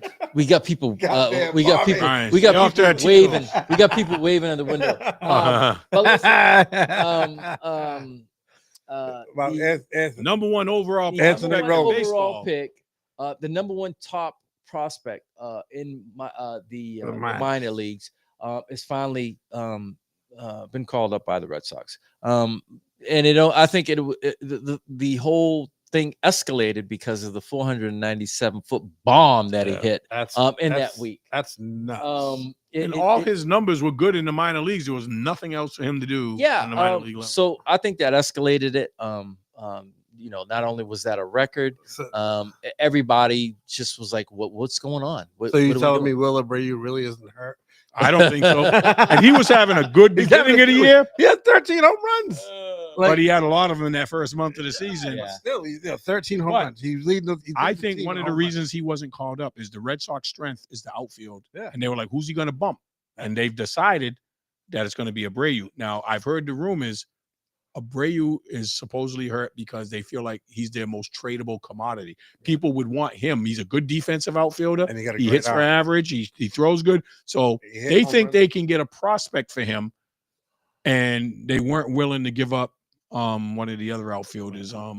Who else is in the outfield? It was talk about Duran not going nowhere. Originally they were talking about. But I think long term they want to keep him. I mean, he's having an off year this year, but last year he really showed us he was MVP. MVP in outside game. MVP, yeah. But he can hit for power. He can hit for average. He can run bases. He's good defense.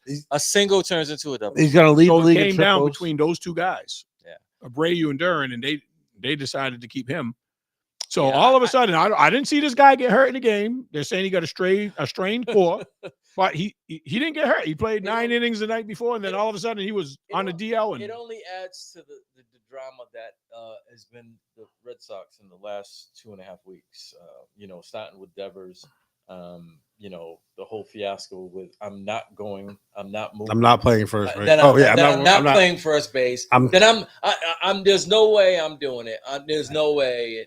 Then they had people like Poppy come in and try to be a mediator to blowing games, blowing leads, leading the league in blown saves, leading the league in errors. It just all added to it. And the most 1-run losses. Yeah. So People were just asking. If they trade Abreu, do we think they're going after pitching help in the end of the bullpen? You have to. Yeah. But they also need a first baseman, but I don't think they can get a first baseman. But a first baseman is easier to patch up than yes. the relief. Than relief. A first baseman very rarely is going So to do they go after games. a great setup man, or do they go after a solid closer? And I would- Chapman. I would- Chapman's been doing all right. I would lately. leave Chapman at the closing Yeah, no, because setup. he's doing a great job. Setup. If you ask me. You need relief They- to get to the They're setup. losing the game before they get There to you Chapman. go. There you go. And then the It's errors setup ain't guys. helping. It's the So setup guys. supposedly their defense got better, taking Devers out of the defensive line. Oh, yeah. but they're still making critical errors. They need to- in the honestly- game that are giving away runs. They need to get rid of Story. Yeah, he's been playing well lately. They need to get rid of Story. But who's gonna? I want to see him play good for another week, and then When there'll be more this is my tricks. thing. This is my thing. When Bregman comes back, they're gonna put Bregman back at third, move the rookie to shortstop, get rid of Story, trade him. I was going to bring him Trade up his later too. ass. Marcelo How Meyer. long is Bregman? He should be. Yeah, Well, no. they said 6 to 8 weeks for him. Yeah. Right? But I'm saying When he first got what- hurt. What did we say when we first got him? You Did gotta he stay stay healthy. Got to stay healthy. I don't think this is going to be the last time we see him on the IL. But he started off so good. Yes. Yeah. Like This- I wasn't a big Bregman fan of getting Me him neither. because of the injury thing, and I was This- like, wow, but he's this- fitting in pretty good. This has been his MO the last 3 years. But he's. I'd still take Bregman over Story. Oh yeah. The Story.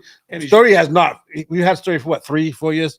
He hasn't played a full season yet. yeah, he's reminding me You of the second baseman that stole all that money from us. Who was the second Petey. baseman that was? Petey. Oh yeah, Pedroia. Who Cat Him stayed and like around- Steve Cat Nash. They stayed didn't play around the for last 3 years. 2.75 years and got paid like almost $25 million. a And year. when it cut the team It's away, like, like, dude, that's guaranteed come on. money. I'm staying on the roster. Come on. He came back one season for what? 2 games? Yeah, 2 games. And then went on and then went back on. I'm like, come on, stop it. You're just taking money at this point. So it looks like there's a whole influx of young talent. We finally kept our people in the minor league system. We already had Christian Campbell come up. He's kind of leveled off a little bit, but I think they should let him play through it. They were talking about sending him down, but they made the call to put Abreu on the DL to open up a spot.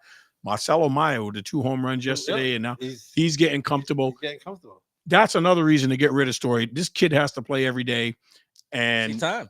you got to put Anthony in the outfield. Yeah. Now you got to trade Story and Abreu and say, can I get no. pitching to help me out? I still think they need another reliable starter. If I'm the Red Sox, I keep Abreu. I put him at first base.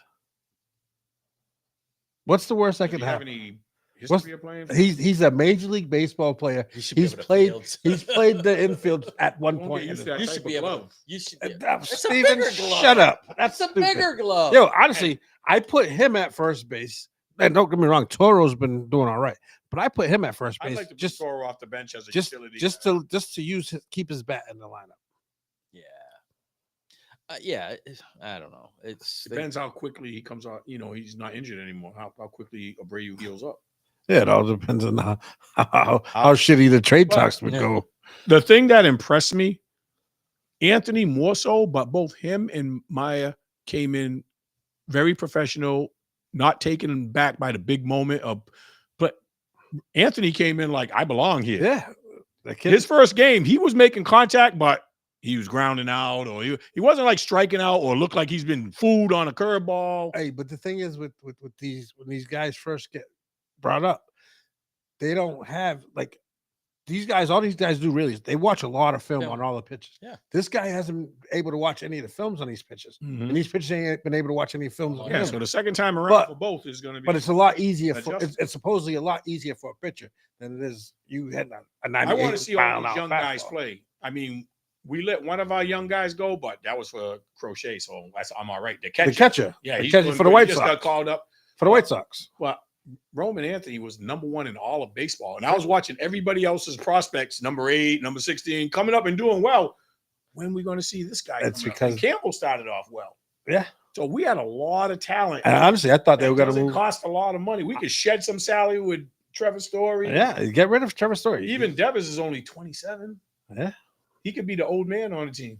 Well, Bregman, I keep Bregman around for a little while. Yeah, if Bregman stays healthy, he's Put him at That's third, big, yeah. put Meyer at shortstop, put Anthony, put Campbell at second. I'm gonna say it again. I mean, that was the only reason why when we were talking was like, yeah, okay, he's great with the bat, but what about him staying off that injury? yeah. report?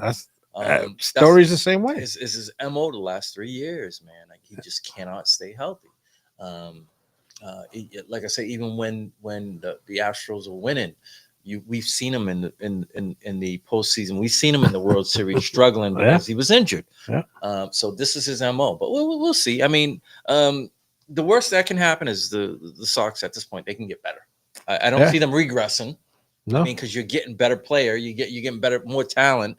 And I if you can do more losing than what you're doing now, we'd be in big trouble. Oh yeah, we're gonna be in big trouble. But they're not losing badly. I know. They just can't close out games. They're competitive, and then at the end we're like, they're putting up runs. It's not like they're getting shut out. They're putting up runs, bro. It's just that they're giving up more runs. It's the small things. It's the small things. But yeah, we're gonna close out the show. I've got some egotistically fathers. So I got some things that I gotta do. Some shirts that I gotta give away, and we gotta end the show. But before we leave, you want to put the plug in for this weekend? Hey, this whole weekend, WMB1 Radio's got you covered. We're gonna start off Saturday at Top Shelf Bar and Grill with dinner and a laugh. Guys, when we tell you it's a little smaller venue than where we're at, but we only got about 30-something tickets left. You can get the combination where you buy a ticket that includes your meal. And if you've seen the menu at Top Shelf, it's top notch. You're going to enjoy the meal that you get. If you're not going to be able to join us for the dinner, you can get a ticket for just $25. We do have about 30 tickets left. The show's going to sell out probably before. I wouldn't advise waiting to the door because between Friday and Saturday, the last minute calls, 30 tickets isn't a lot. Once we roll through that, we go into the Father's Day weekend. Yeah. So Father's Day weekend, Father's Day. How many years, Brian? This is the 11th year, 12th year, 12th year. 12th year. Yeah, this is the 12th. Something I look forward to all the time, even when I was in Connecticut. Had to come home for this. Once again, we start at 12 o'clock. Everybody's welcome. We don't turn anyone away. All we're asking is if you come down, please add to the food list by bringing something. Bring some type of a food, some type of a dish, drinks, or get in touch, buns. Or get in touch with somebody because everybody go. There's a lot of people that go, and ask what you can bring, and somebody will, they give a suggestion. Even if it's utensils, like a lot of times. Condiments. You bring somebody, just jump up and say, I'll bring ketchup, relish, and mustard or something. That helps a lot. Or bring $40 in a part and get in the cornhole tournament. Well, I was just gonna say, don't we have a new twist this year? Man. We always play for fun, but now let's make it competitive. Now, D-Con wants to have a tournament. Yeah, why not? Something for the fellas. So it just adds to the day. Add some more fun. Yeah, we're gonna have a cornhole tournament. And don't forget, every year we take a picture. So we can use for the following year. Every year it just grows and it multiplies. But we do it once again because every year we do not have somebody that was once in the picture. You get in that picture, you're a part of history. Yes. Big ups to the Father's Day. We're looking forward to a great weekend this weekend. With that being said, we're going to close out and we'll see you again here next week at Straight to the Point Sports. So remember, download that WMB1 Radio app. And until next week, we're out. Peace. Peace.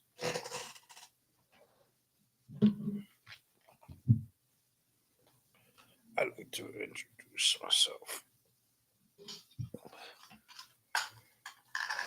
Ladies and gentlemen, may I have your attention, please?